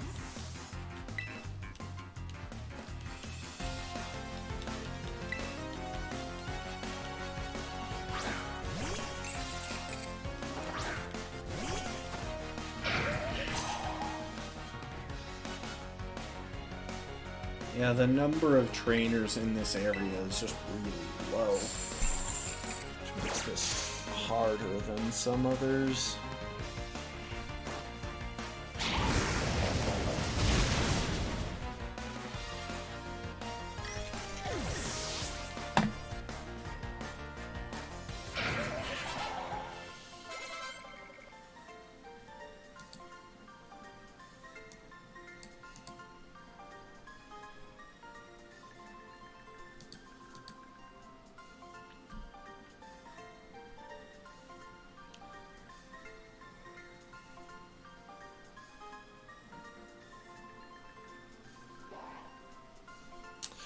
Yeah, I actually am well aware that you can sweep early game with Rookity, because when I personally did my own, when I did my first Nuzlocke of Pokemon's Shield,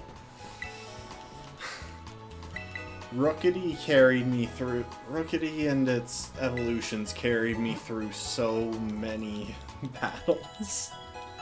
Just because Home Claws and I think Punishment or whatever move it's carrying is absolutely nuts early game. Okay, let's see. It is 6 battles here, right?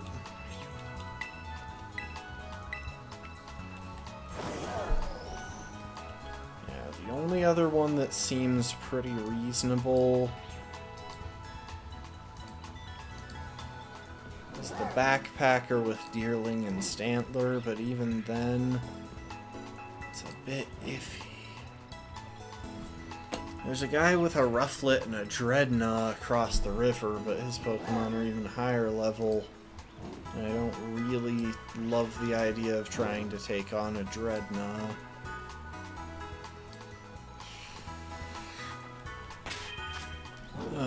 Let me see here real quick. So, if we scroll down... Oh, it's right there. Looks like standard movesets.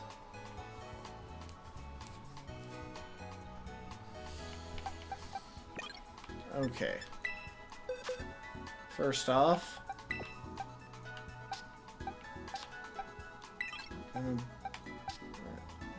yeah. I'm gonna bump those two.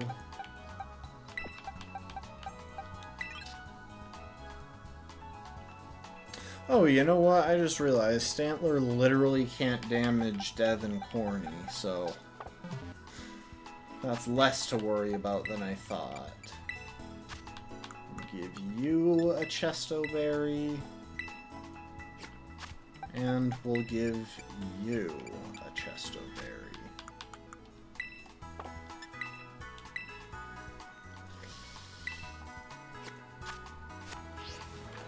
Okay. We should actually be able to handle this guy pretty easily.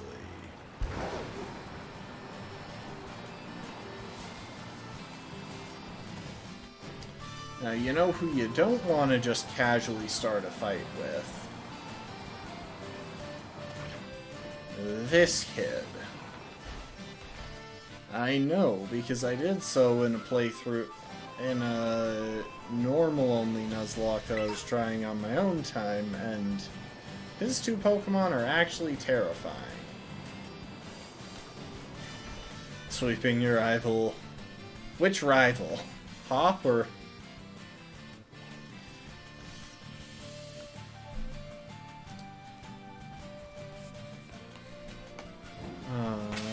let's see.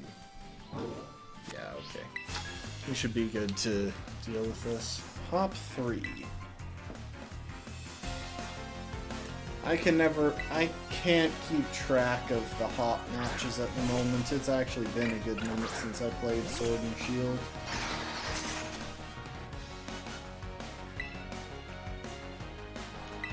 Well, anyway. They're going to get 5 hits. I already know this. Oh, wow, they didn't. Yeah, they do have a lot of hot battles. I respect that, they limited the number of Nemona battles in this game. You're getting hit by the 2% by being 2% shy of 100% accuracy.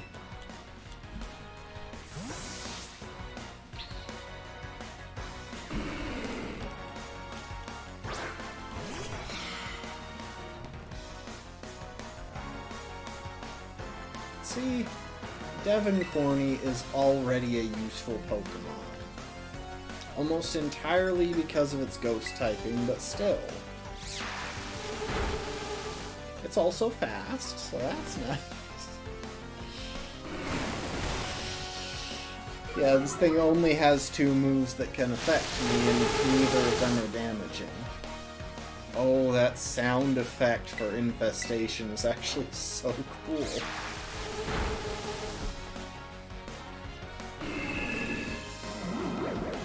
So yeah, they have Sand Attack and Hypnosis, but we've got a Chesto Berry to deal with Hypnosis. Hey now, you can't claim that Panchu is just a knockoff Cubfu when Pancham... You can't claim that about Pancham when Pancham came first. And is cuter.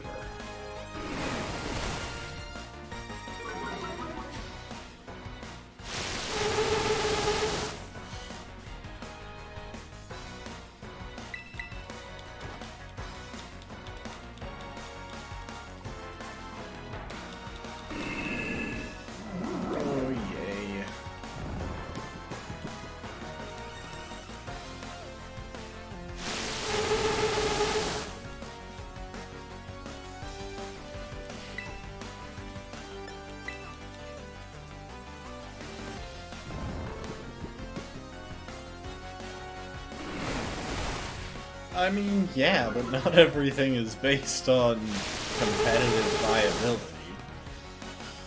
If I based all of my favoritism on what was actually viable, I wouldn't love Phalanx so much.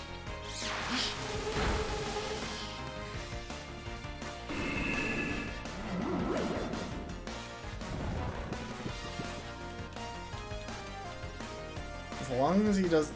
Dang it, he's freed from infestation. That means we have to survive through sleeping. We have to wait through sleep again. And he's gonna keep spamming sand attack.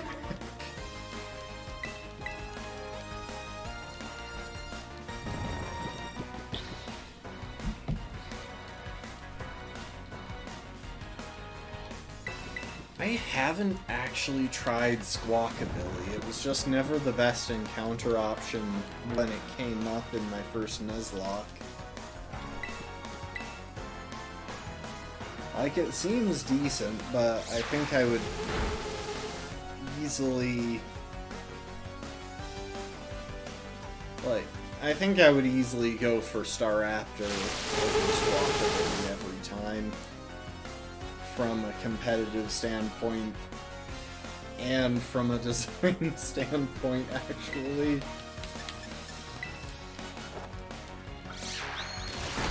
There we go.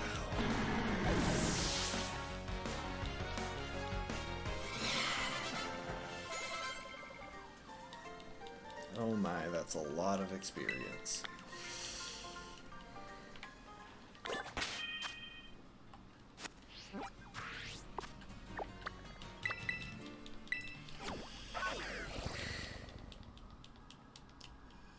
What type is Roaring Moon again?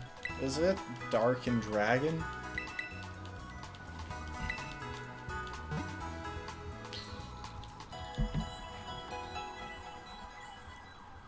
I know that Iron Juggulus is Dark and Flying instead of Dark and Dragon like Hydreigon. Yeah, okay.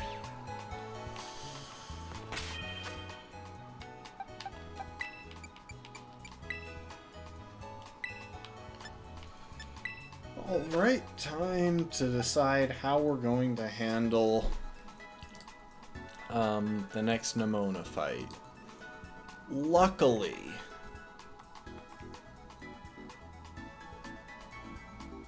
if we take a look at Bulbapedia, Nemona's lead Pokemon is Rockruff, which has a really hard time dealing with Sparta, as do the options in the back, as long as we carry a Chestoberry, I'm thinking, for dealing with Palmy's Nuzzle. Yeah, I think we can go for a straightforward bulk up sweep here. We could do Sword Stance as well. The only thing to really worry about is that Rockruff has Double Team, but we can teach Sparta Smart Strike to deal with that, so that really shouldn't be an issue. So as long as we set up against Rockruff, we should be able to sweep through the rest of the team.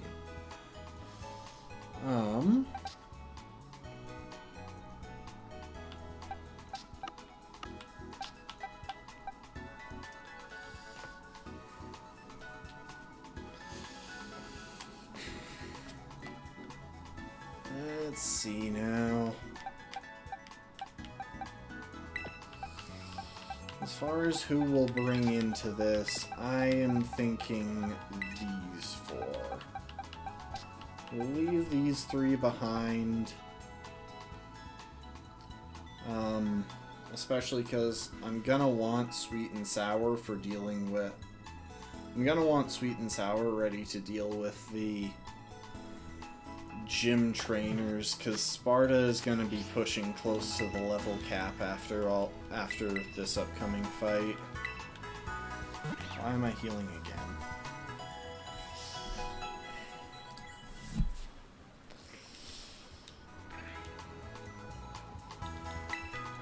And I still have absolutely no plan for, Iono.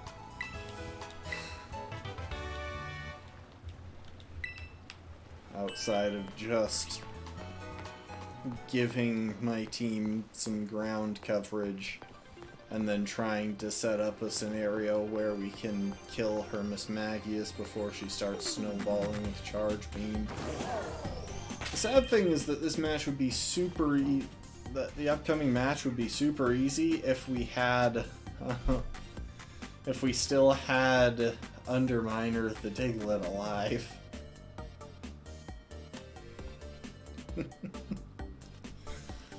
Okay, so real quick, Sparta, you get to hold a Cherry Berry.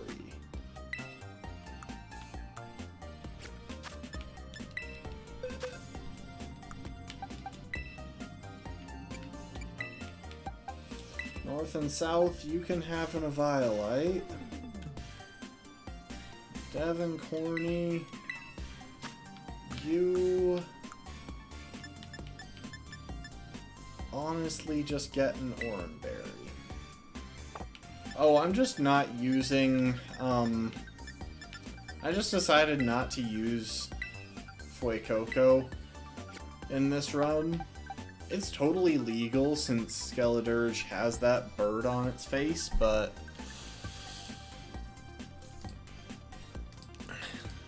Fuecoco's line pretty seriously carried us in the last run, so I wanted to shake things up. That's it. That's all there is to it.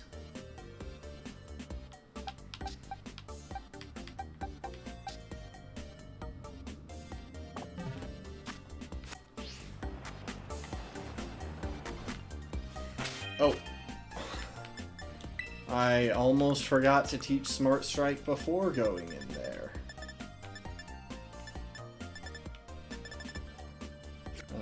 Let's do this the easier way.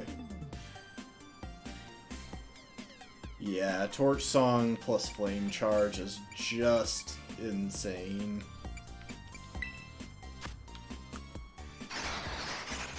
And generally all you'll need is one Flame Charge at some point.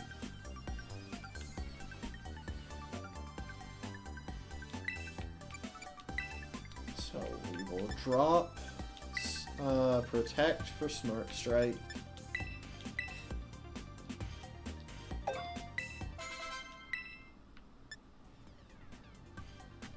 And you know what? Replace Headbutt with Trailblaze. Bit of a weird choice, but we can use it to get a free speed boost on the Rockwood, or on something as we go through it.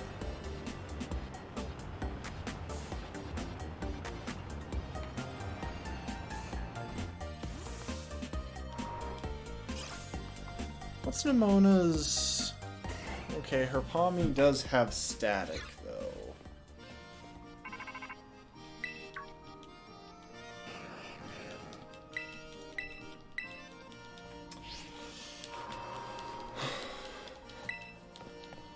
So the only way I see this going really badly is if,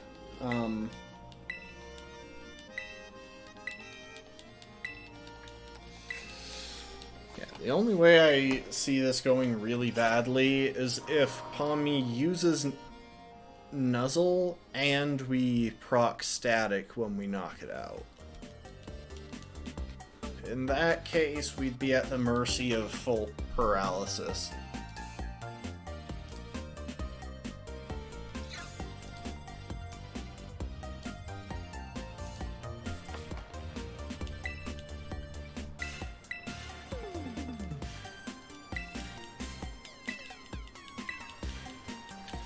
I love how she says, I think it's time to start introducing you to some of my hard hitters, and then she pulls out a Rockruff as the only new Pokemon.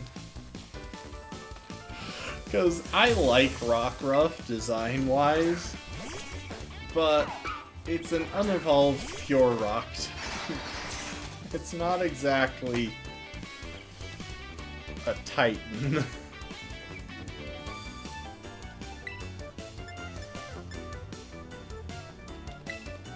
Time to start setting up.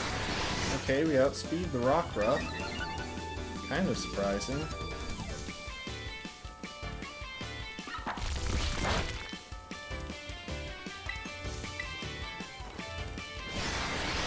So the main thing we need to pay attention to here is whether it starts going for double team.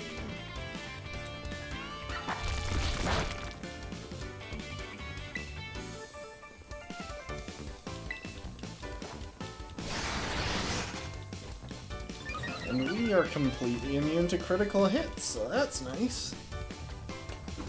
Okay, so it's starting to go for double team. We can try and get off a Trailblaze against it, but if it starts dealing some chip, a little bit too much chip, then we might need to. Or if it starts setting up with Howl, then we might need to switch to Smart Strike.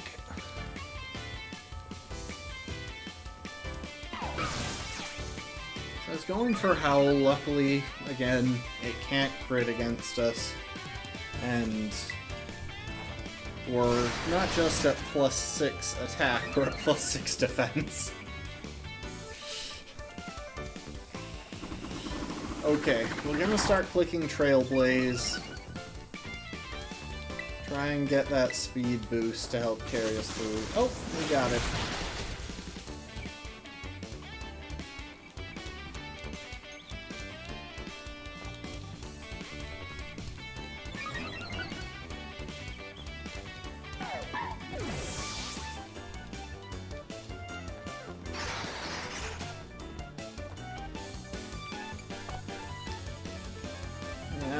Because we got that speed boost, I am hopeful that we outspeed this thing, and we do. Okay, it should be a one-shot. And we're at +2 speed, so there's really no chance of Florgato outspeeding us. It can use Quick Attack, but a Quick Attack that can't crit going into +6 defenses isn't gonna change anything.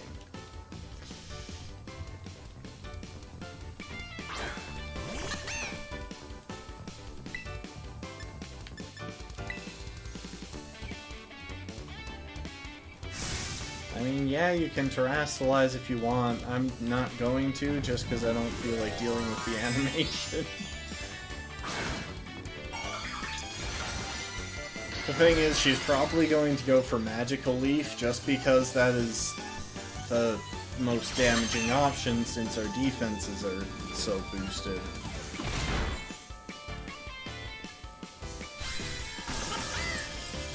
Alright. Honestly, Florgato isn't the worst design. Like, they definitely could have done worse. I think it's alright. I don't love it as much as the round little evolved form of Fuecoco, whose name I can't quite remember because, well, he had a nickname when I played with him before. And obviously I haven't looked into his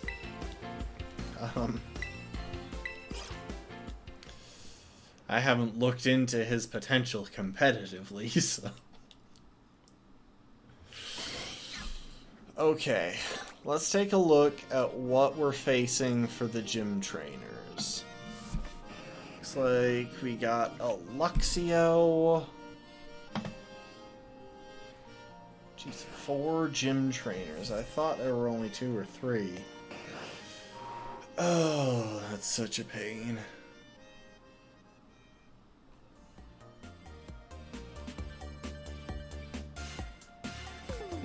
Also, why do I keep going blurry? Why does my camera not like me?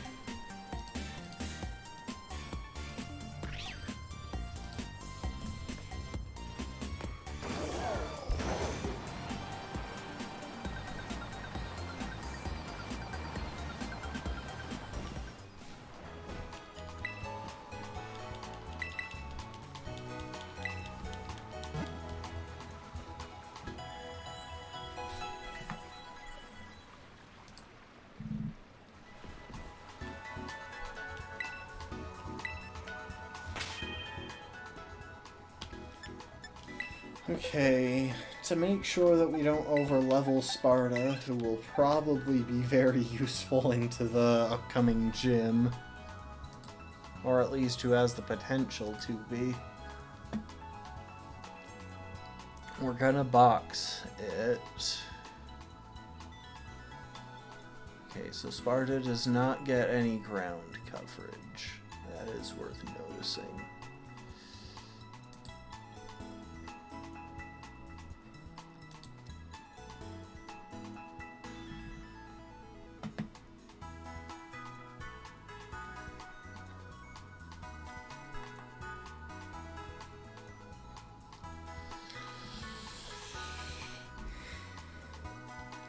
Sweet and Sour will definitely be our best Pokemon for this upcoming gym, I think. Showerhead does get Dig, which could be useful in a clutch. Well, Showerhead can learn Dig. I don't know if it has access to it yet. Okay, it doesn't until level 28. Of course, we could potentially make the TM for it. And we'll probably want a couple of TMs. So yeah, let's actually take a minute and look at their movesets. See what we can do right now, and then look into what we could potentially do with the TMs that we can craft. So, North and South doesn't have any especially useful moves to remember. What about by TM? Charge Beam could be useful for boosting, but not especially critical. Other than that, Reflect and Light Screen have potential. The rest look kind of meh. We'll probably want to teach it Swift, just for a neutral hit against the other Pokemon.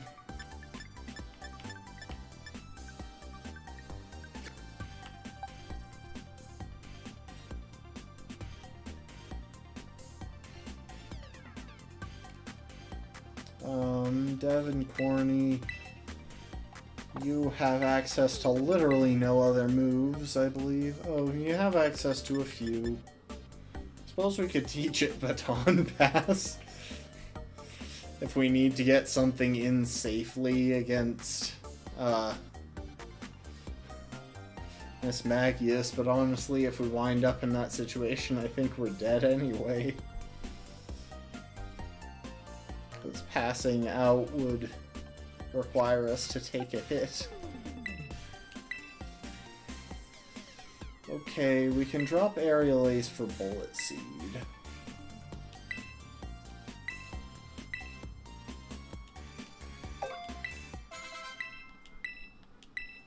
And we can drop Thunder Wave, I think, for Super Fang, and we might... Yeah, we're doing a pretty hard reboot of this thing's moveset. Replace Thunder Wave with Super Fang since we can't hit anything with Thunder Wave in this battle.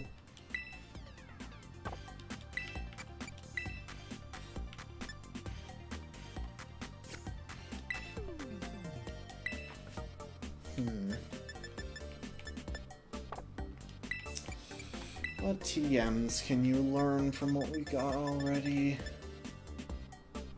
Doesn't look like anything useful. Closest thing to actually having something useful is Low Sweep, which could cut Smagius's speed. Now you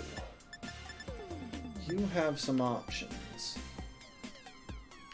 Spicy Extract could actually be used against Miss Magius if we need to, since it's purely a special attacker.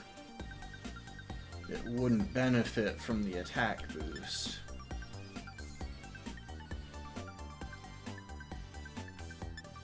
Ooh, I just had a fun double battle strategy idea. The classic... It's funny, it's the classic, swagger into your ally who's holding a person berry strat, except this would be spicy extract into an ally that's holding clear amulet. That could be neat. Doesn't apply here, but spicy extract could come up. That said, I think we're more likely to benefit from teaching Stomping Tantrum in place of Bullet Seed.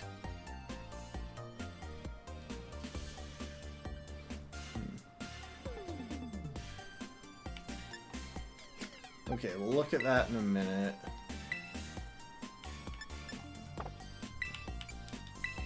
Oh, no, I don't need you to forget a move. You can learn Bulldoze, which is useful. You can also probably learn Dig, but I don't...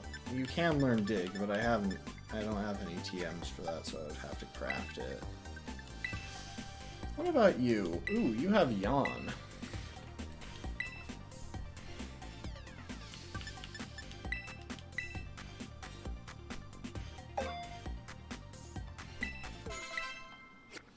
And you know what? I'm gonna be right back, because I have had a lot of water to drink. So we'll leave it here for a minute. I guess watch. There, that kid with the coffee looks like he's entertaining. Yeah, there are several people here. Let me know if they do anything sus while I'm gone.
Alright, we're back. Anyone get into trouble while I was gone?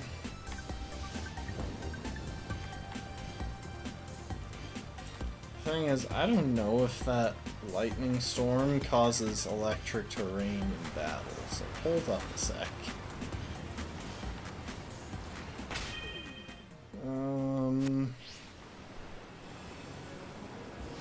I just want to find a Pokemon that we can encounter very safely. Ah. It'll be easy enough to run from.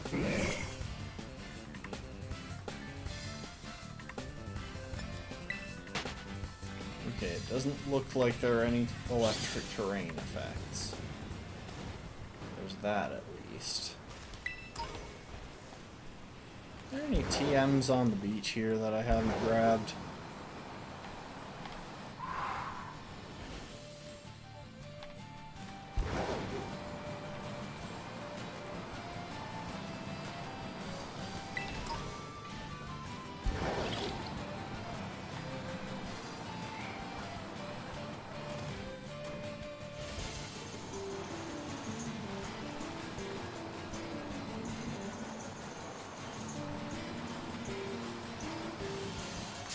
Oh, what did I just bump into? Oh, it's a Rookity. Yeah, I just know that in lightning storms, in Sword and Shield. They had both rain and electric terrain. I wanted to be careful there. See, the big trouble that I realized as I was gone there is with some of these Pokemon in the back, like Showerhead and Bolton Phelps.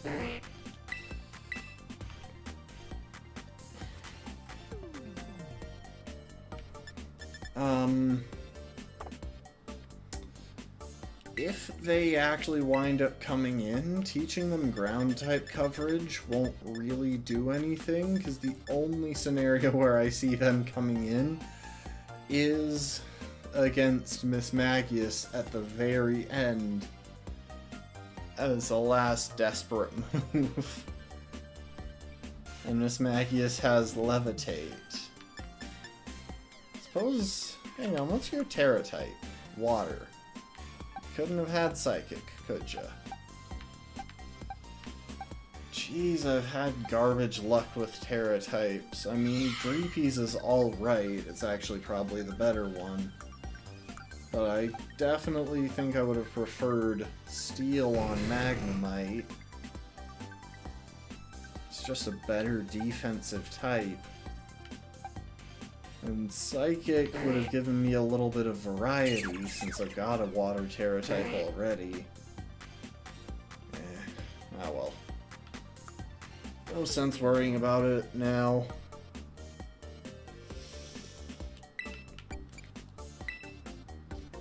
See, we have some good options that we could put on this guy. It's just... Well, actually, you know what? We will go ahead and put a couple of them on. We'll drop Water Pulse for Surf. Just because that's a no-brainer there. And... why not drop Confusion for Psybeam? It's literally just a slightly better version.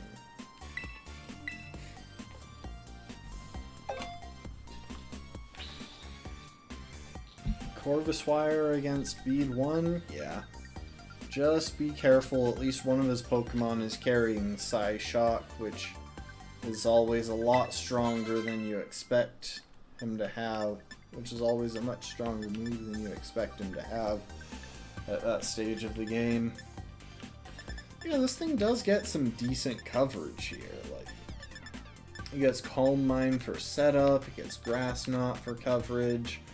Eventually I'll get the TM for Flamethrower, and that'll be nice.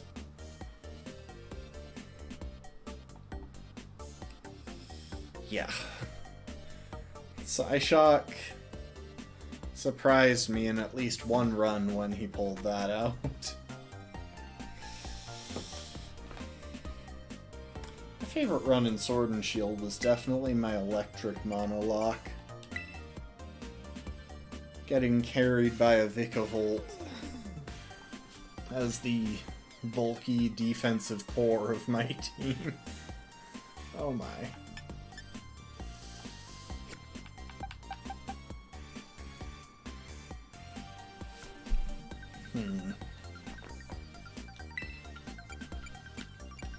Okay, we're gonna go ahead and teach you Stomping Tantrum. Sweet and sour, because I don't see you having a real use for Bullet Seed.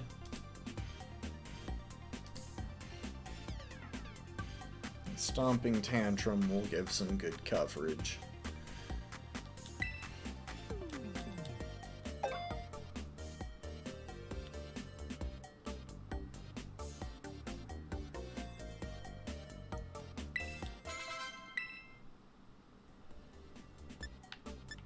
Oh, and you do have access to Grass Knot now, so we could give you a special attack. Yeah, I always thought that was so weird that you can never access the power plant there. Like, it totally felt like they were setting it up to be a location that you got to later in the game, and then it just never happened.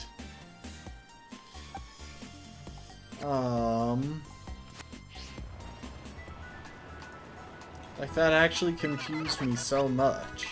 I never got around to getting the DLC for Sword and Shield, so there was a part of me that wondered if that was where Regieleki came in, but I don't think it was. I think all of the new Regis were on the both of the new Regis were on the Isle of Armor or whatever.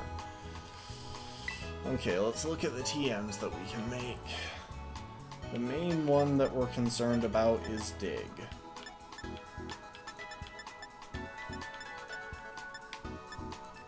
We got a TM for Bulldoze, so we don't need that. Swift, Magical Leaf.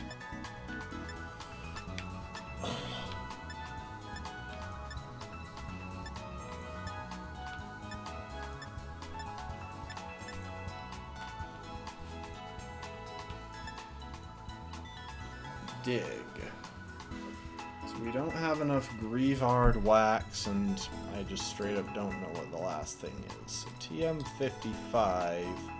I'm sure I can find another copy somewhere, but yeah, I've already got the one from South Area 3. Yeah, Butterfree Shadow Ball could work.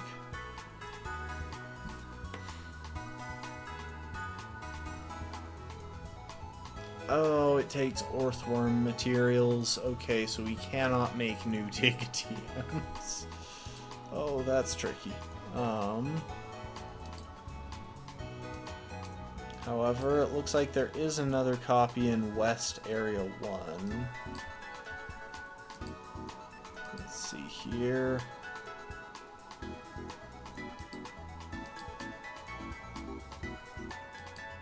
Oh, no.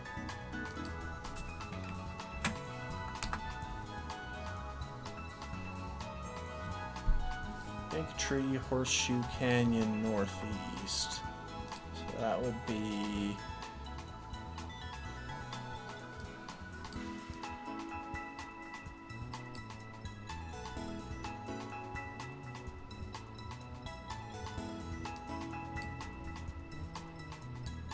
Ah, there. Okay, yeah, we can maybe get to that. I'm actually not sure. Ooh, that's tricky. Wish I'd thought about this a bit earlier. Actually, maybe if we pass through Team Star's base, we can do it. So hold up. We're gonna do some traveling. Because where we need to go is right here. The only way I can see to do that without the little warp that I demonstrated earlier in the game where we got force respawned up here is to go through Team Star's base. So let's zip on over to Koskarafa. Of course, there is the option of going the long way around and cutting through West Province Area 2 and maybe 3, but I'd like to avoid that if possible, because I don't really like getting into accidentally... I don't like wandering around areas where we have potential encounters that are way too high level for me to actually catch them, because I don't want to get locked into the battle and miss them.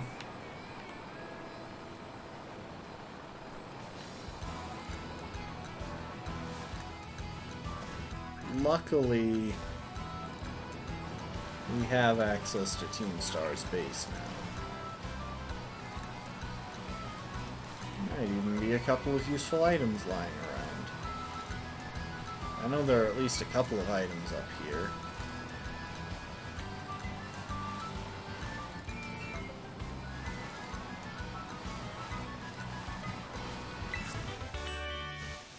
We got the TM for Encore. Useful. Unfortunately, I don't know if we can get up there. Oh, that's less than ideal.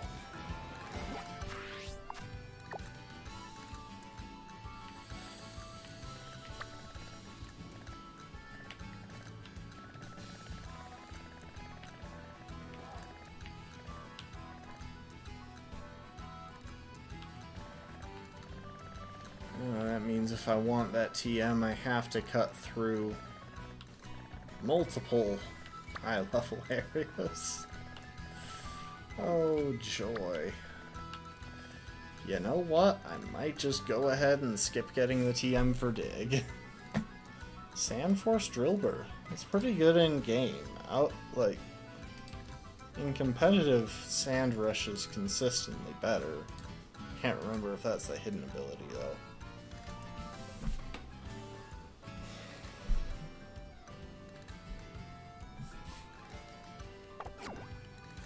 You know what? We're just going to accept that we don't have a TM for Dig.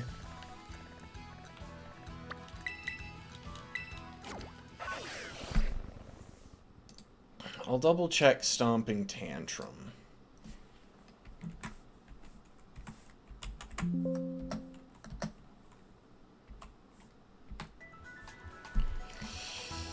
Mudbray and Fanpea we can probably make.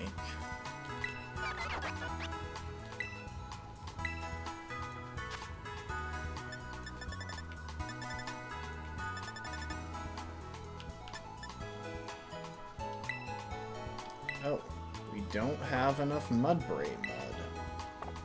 Okay, we'll come back to that after we've dealt with the gym trainers. Just so I know how much wiggle room I've got.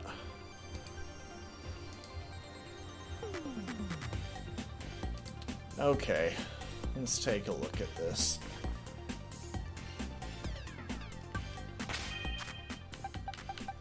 Sweet and sour.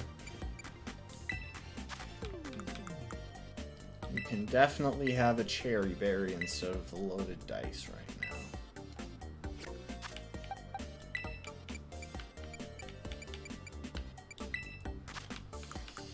Tom and Jerry, you can also have a cherry berry.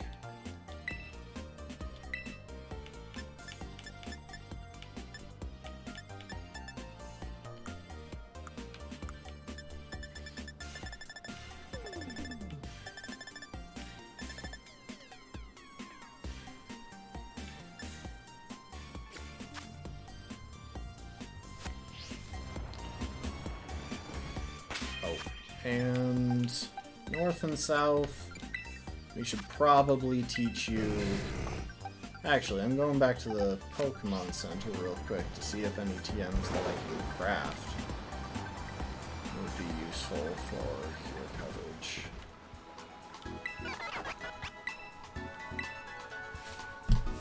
Okay.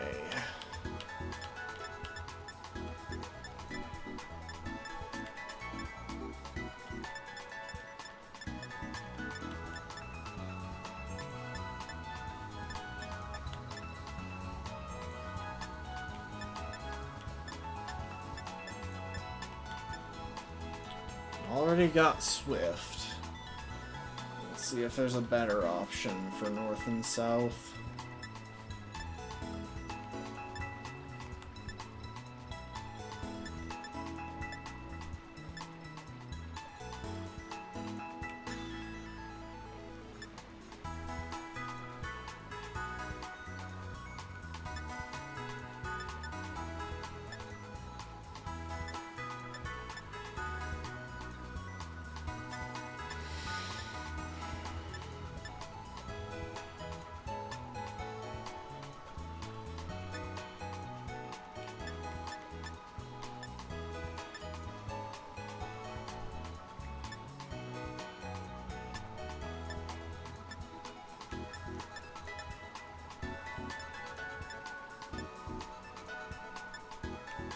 Fury Impulse. That could actually be useful if we had the materials to make it.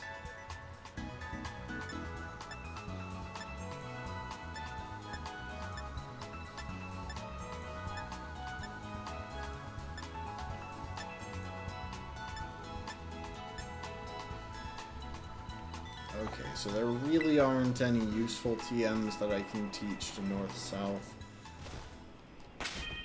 Don't already have.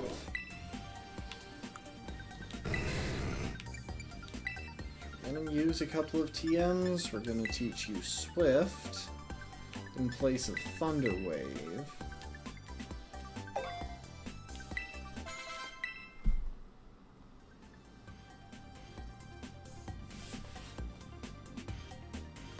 And Light Screen in place of Electroball. And Reflect. Actually, no, we won't teach you Reflect.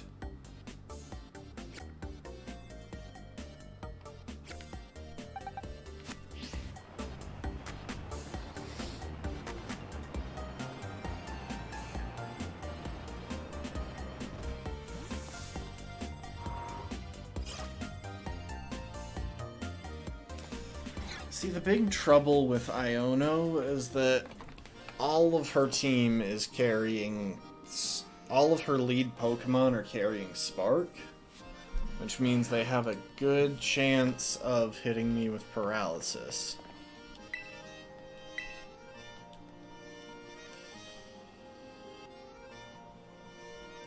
Yeah, Corvusquire shouldn't have too much trouble there, especially not against Milo.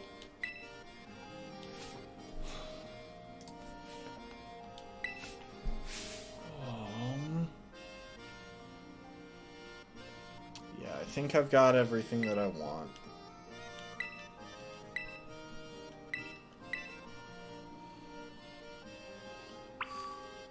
One thing I can think of, which is I could teach, like, Substitute to Sweet and Sour.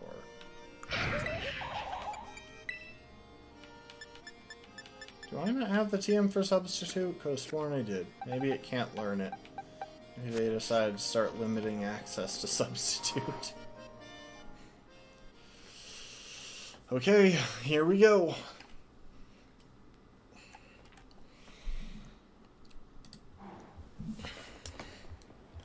This will probably be... well, no. Once we finish Iono, we'll be wrapping up. I was assuming we get through this. Oh my gosh. I actually kinda hate Iono. Yeah, clicked Power Trip 3 times. That sounds about right. I'm assuming you set up with a single home clause, or did you get 2?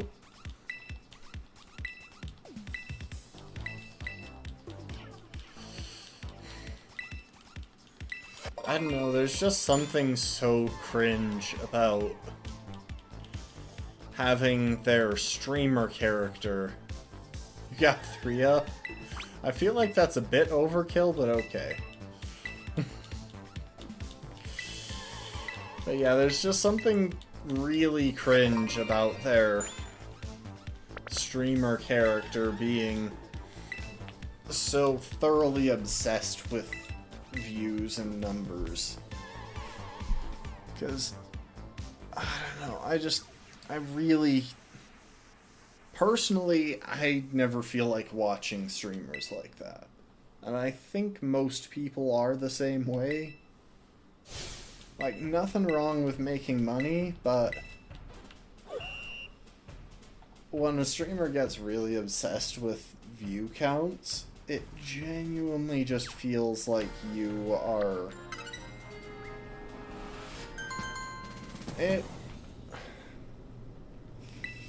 It feels like you're less connected to the streamer. It feels less personal and less personable. I think that's the big thing.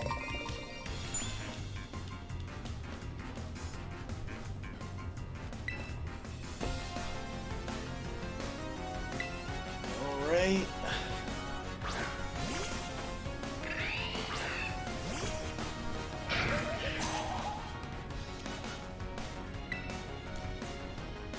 So its attack power is going to be cut against us, which is nice.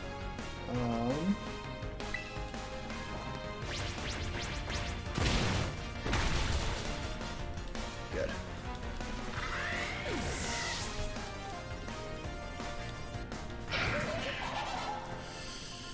Oh, I am scared about how much XP I'm going to gain during this next little bit, though. Because if we over-level with If we overlevel with Sweet and Sour, we're in big trouble here.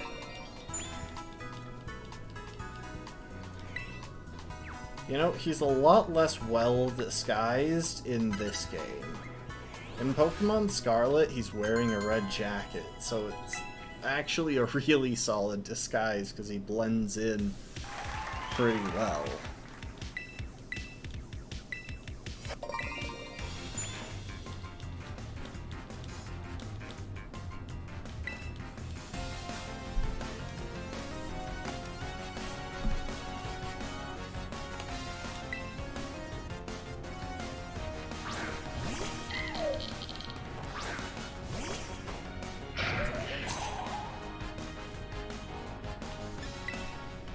Okay, to save some experience here, we're gonna swap in North and South to take care of this battle.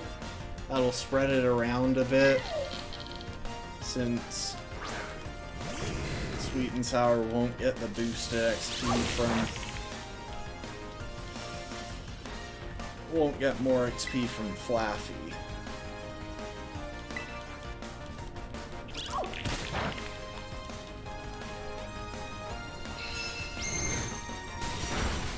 Though it does occur to me that Resisted Thunderbolt is slightly stronger than neutral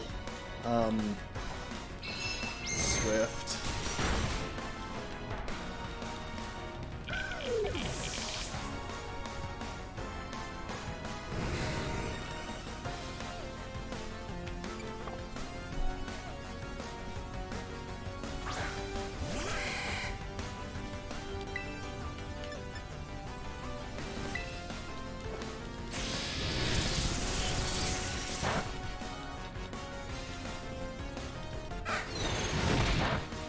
Any chance of you being helpful and missing a takedown? That would save us both some time here.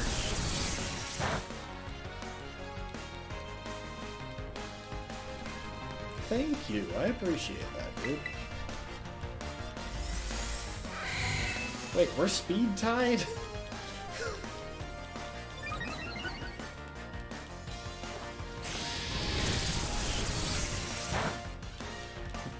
Oh my gosh, we were speed tied with that thing. Luckily, 85% accuracy is putting in work for me here.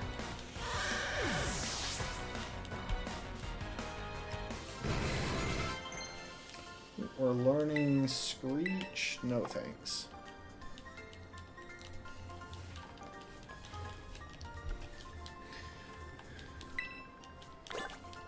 85% accuracy was putting in work for us when our opponents were using it because, well, they were missing. But I really don't think 85% accuracy will be putting in work for us.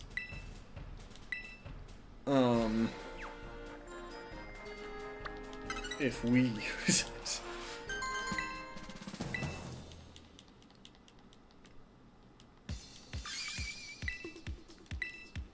Okay, so never mind. Why are there 2 more gym trainers showing up here? Oh, maybe if I get the wrong answer in the game? Maybe that's how it works? Either way, that does save us a bit of worry there. Okay.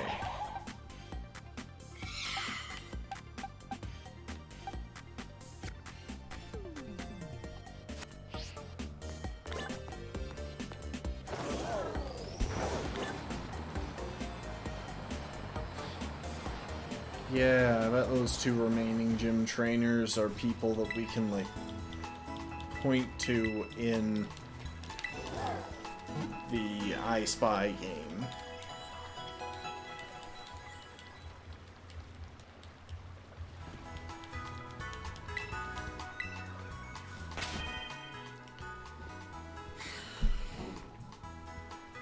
So, as far as battles, as far as the battle against Iono goes,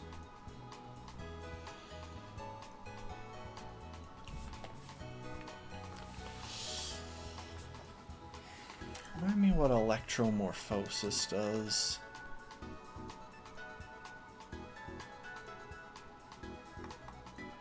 Damage causes it to gain charges. It's actually really annoying.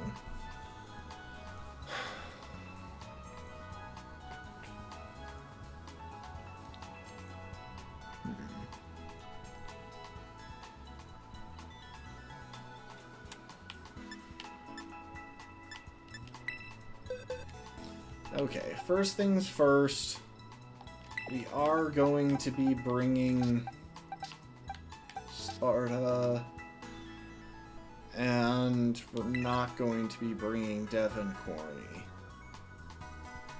Because while actually Devon Corny could come in handy. Devon Corny have the potential to come in a bit handier than Showerhead, because if we send in Showerhead, we are literally just killing it.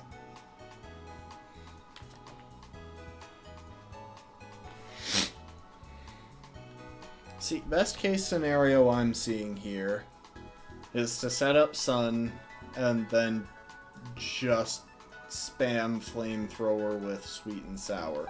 If we can get off a growth, all the better. Best Pokemon to set up against would definitely be Luxio. Just depends on whether we can find a way to bait Luxio in.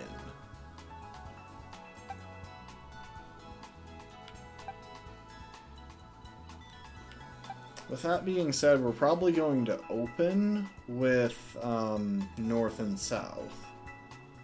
Because North and South has a pretty good matchup into the lead Watrel. Since it's neutral to electric type moves, we can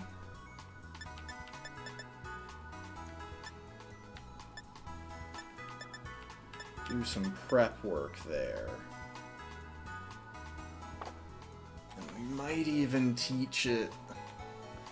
See, we could still teach it Reflect to help us deal with the time that it takes to set up.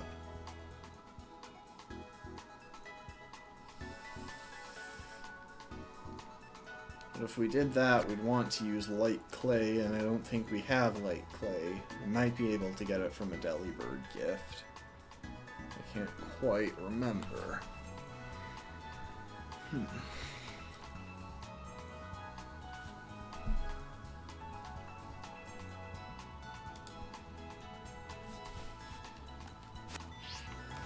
Hang on.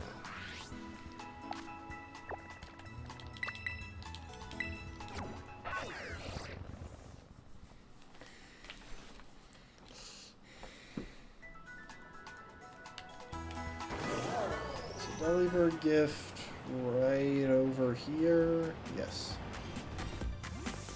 Does this one have Light Clay?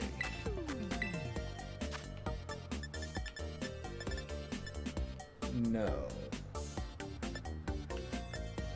Has some type boosting items, and then this stuff down here, most of which we don't really need, except, oh wait, hold up, Covert Cloak is actually a really good option here, because that would protect us from paralysis from Spark. Yeah, I'm 100% buying one.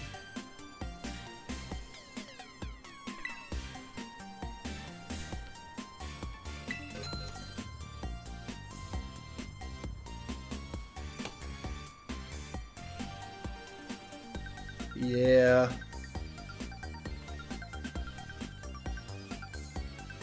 Okay, Covert Cloak is definitely the way to go with that one.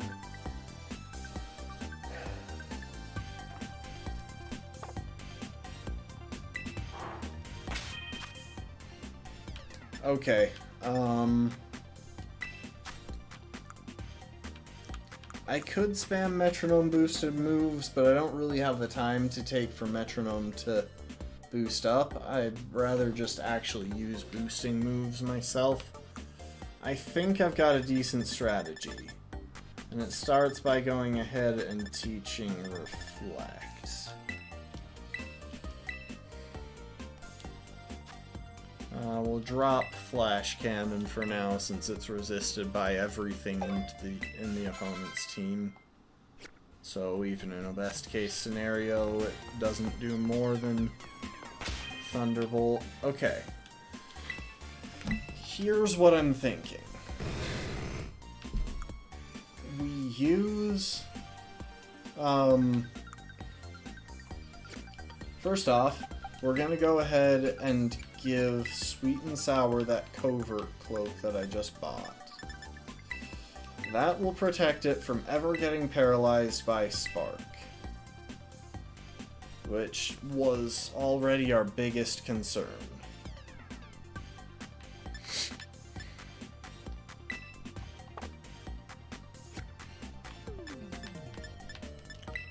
Next, we'll go ahead and give the Assault Vest to Sparta. Because if we have to wind up using him, then at the very least we won't have to use it with,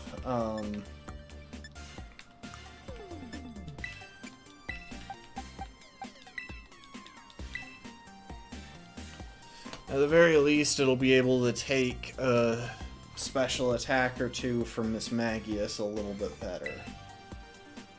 We won't have a good time, I think, to set up in this matchup, so yeah, I think that's the smart strategy here.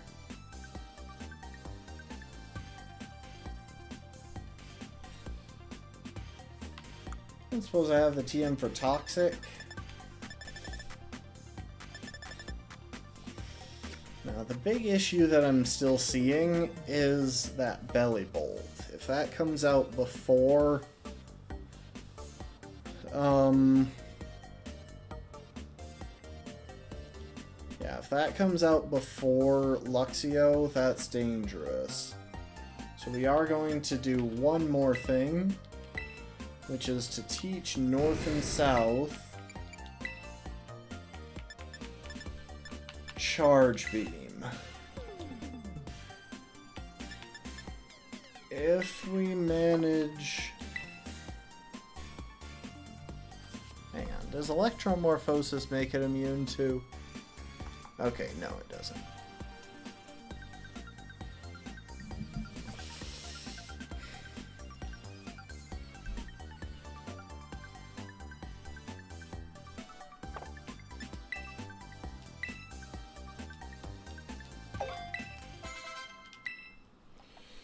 Okay, with Charge Beam, we'll fire off Charge Beams into Watrell up front, who we pretty thoroughly wall. Yeah, we totally wall Watrell, so we can fire off Charge Beams into it. Wait, is it immune to electric moves? I just realized.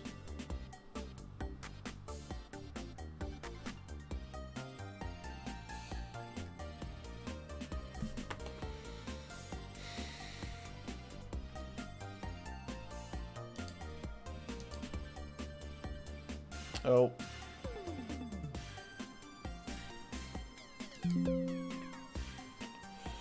Just realized I didn't start recording this stream. Okay, I'll have to download the VOD from Twitch. Okay.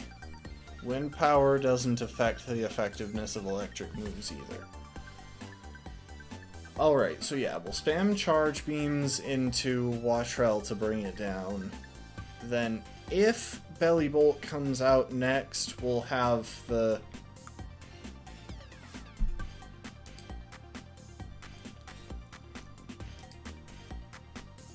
If Belly Bolt comes out next, then we will have... at least one or two boosts, hopefully, to bring it, to make things a bit faster, bringing it down with Swift, because I don't really...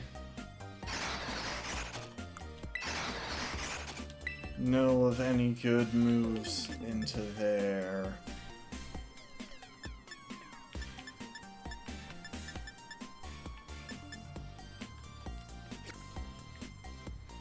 Yeah, we don't really have a good matchup into Belly Bolt.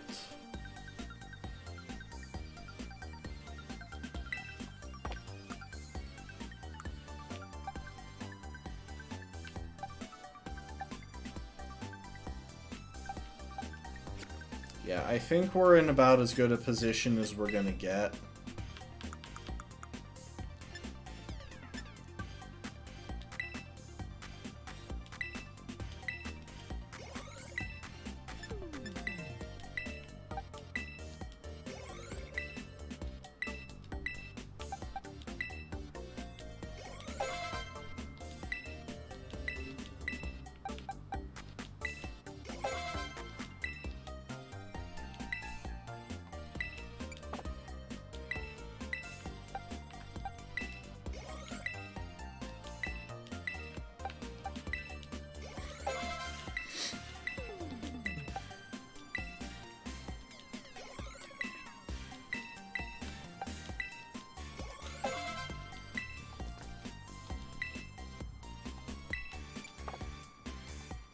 Okay, let's see how much XP we have to go on each of those.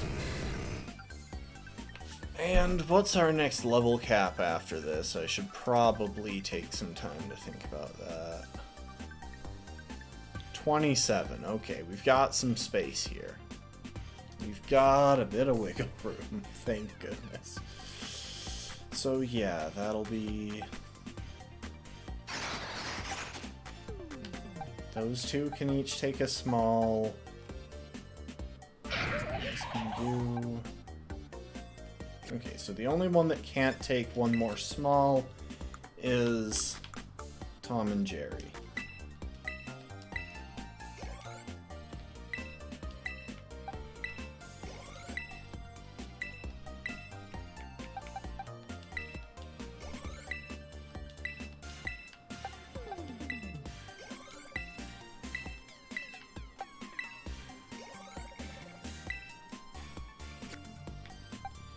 Now, North can't take any. Okay, 1, 7, 2, 6, 4.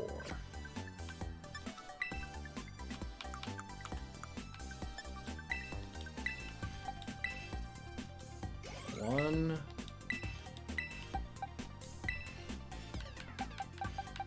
7,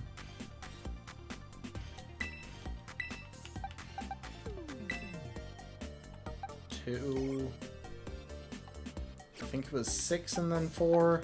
I need to double check. 6, 4, yes.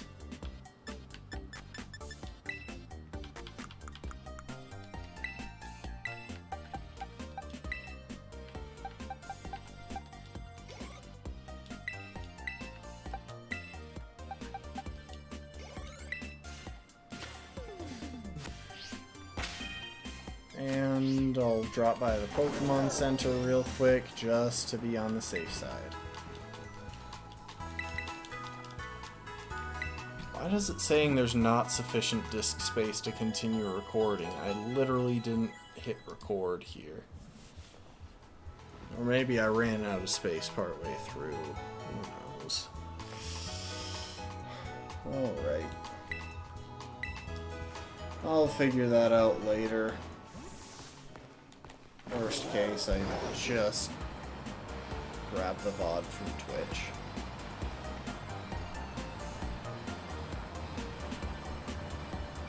As long as the stream is still going out, we're fine.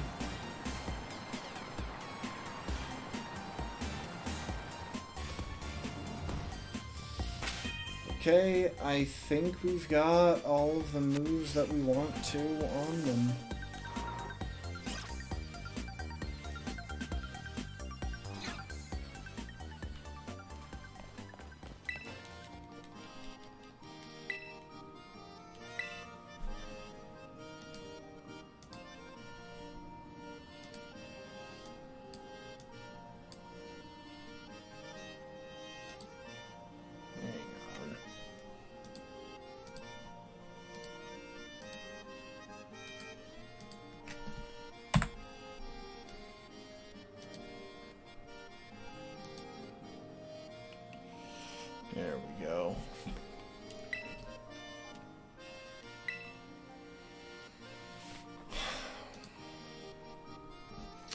Yes, let's do this.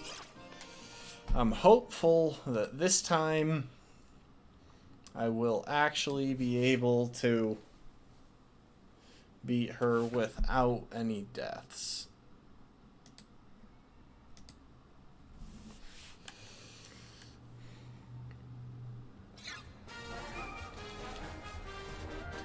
The fact that those things on her head didn't turn out to be a regional Magnemite is frankly an insult. Like, why did they put those there if they weren't going to actually be Pokemon? It's a shame.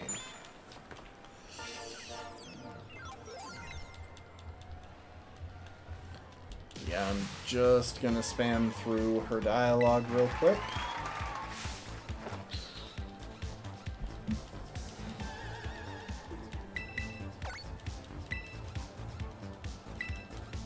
I don't even know what I said there.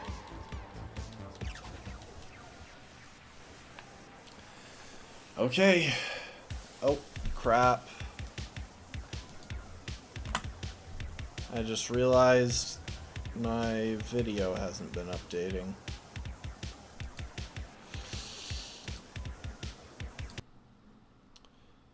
Give me a sec.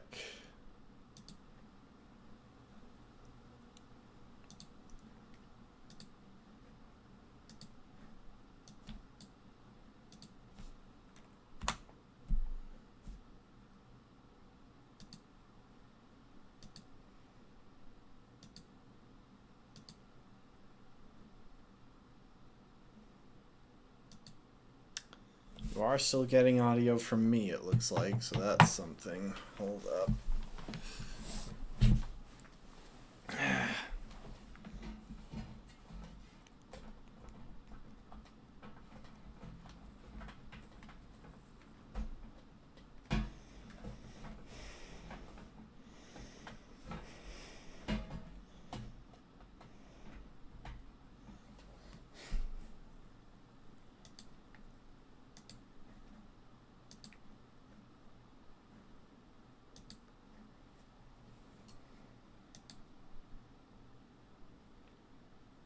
Hang on, I'm not getting the audio.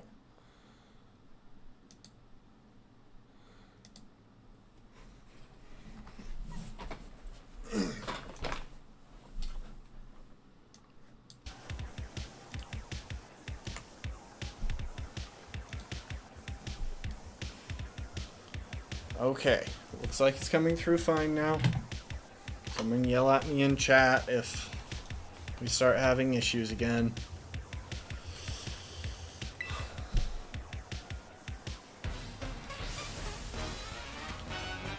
You know, it's an interesting choice actually, but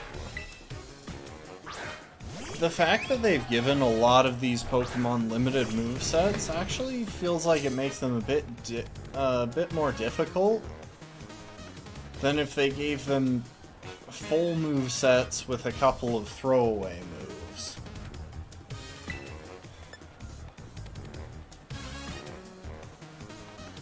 Okay, charge beam.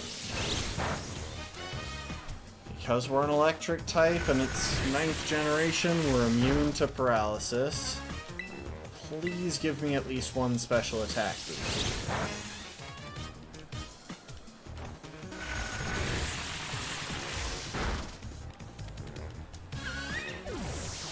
Come on, please.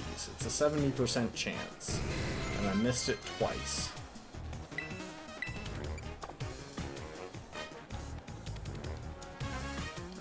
Okay, she's sending out Luxio. That cuts down on the trouble. So now, we set up Reflect.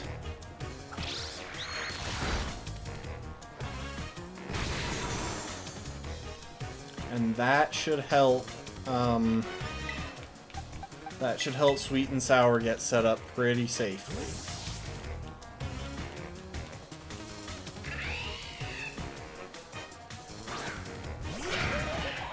The big thing is going to be keeping track of turns, so...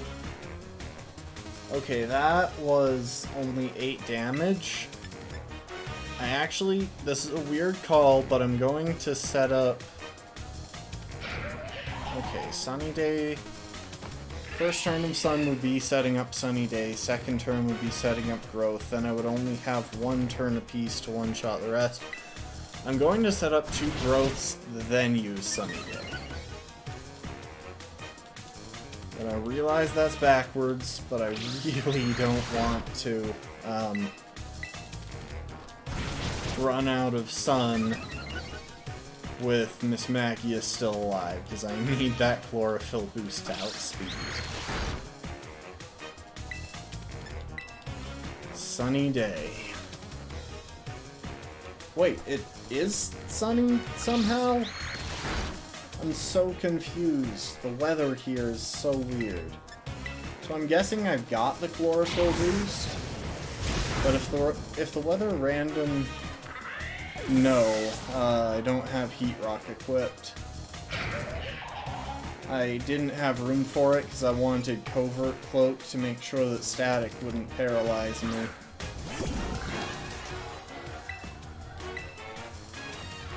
With that said, it seems like Sun is just kind of running. So as long as it doesn't spontaneously run out, then I'll be fine.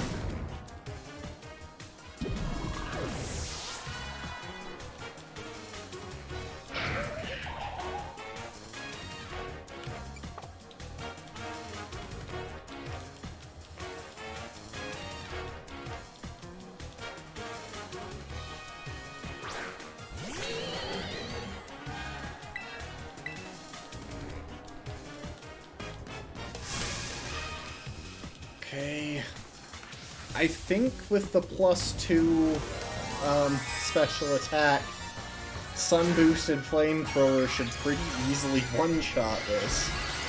And we will be outspeeding because of Chlorophyll.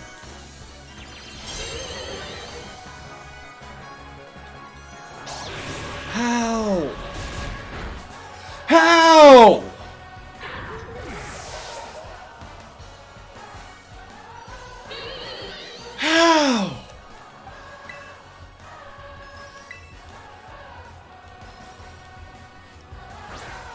First of all, how did she manage to outspeed? Second,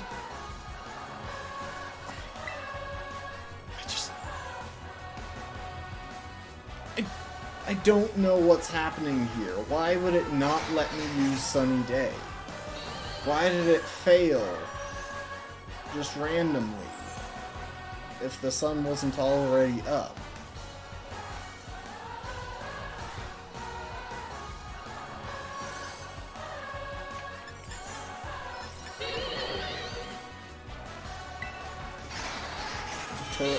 Trailblaze to try and outspeed.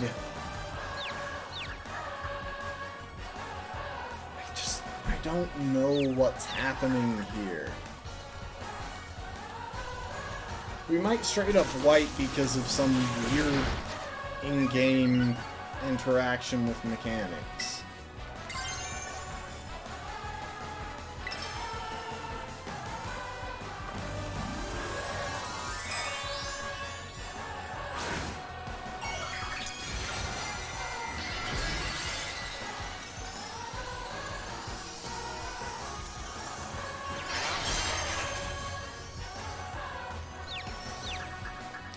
Come on, Sparta, you can do this.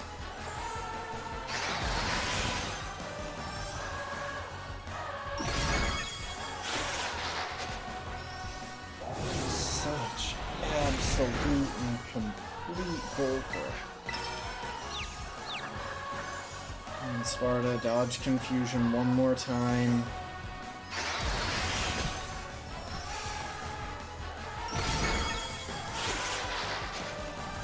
I cannot explain my frustration right now. Like, I had a solid strategy, but it just wouldn't let me use Sunny Day.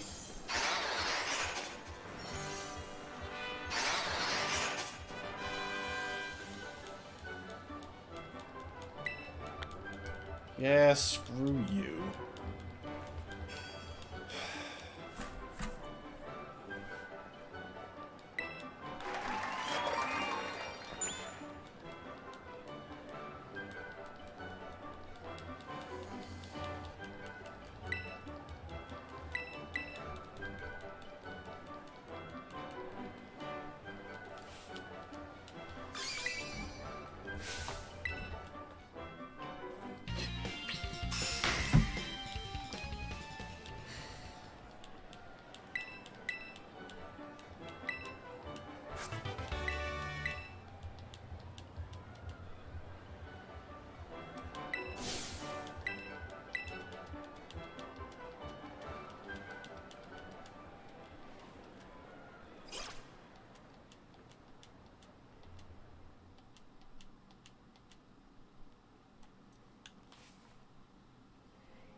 That should have been a clean sweep.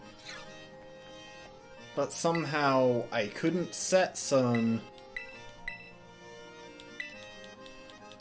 And I didn't have Sun when I needed it. I'll double check and make sure it wasn't just my Scovillain being slow, but I really don't think it can have been. Yes, I think it was naturally set up, and then I think it faded just as Mismagius came out. Because, real quick, Scovillain has 50 speed. Under sunlight, it should have 100. At +1, Sparta was able to outspeed Mismagius, which means it has less than 66 speed.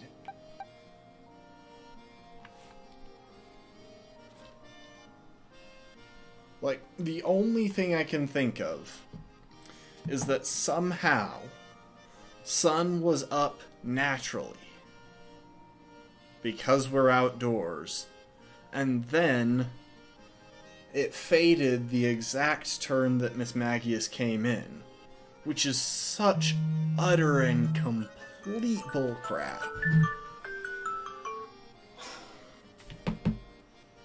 Like, the amount of bad luck that that took is infuriating. Sweet and sour. Let's take that covert cloak. And you can join... Oh. You can join Hive Mind and Underminer in the box.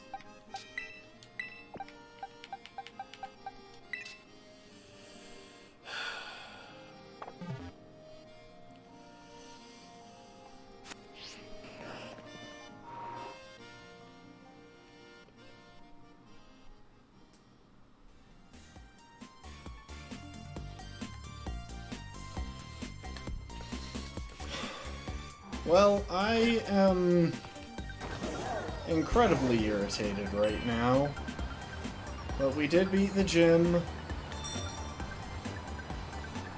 gonna go ahead and heal up, and we'll drop a save and wrap it up.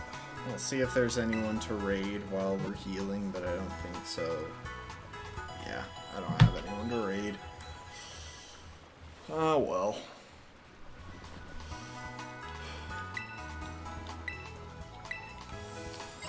The thing is, oh my gosh, those frames.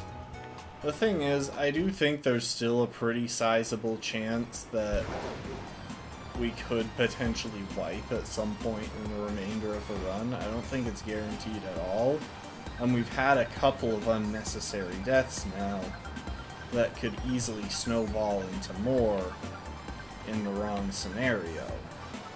Because that whole matchup would have been a lot easier if I had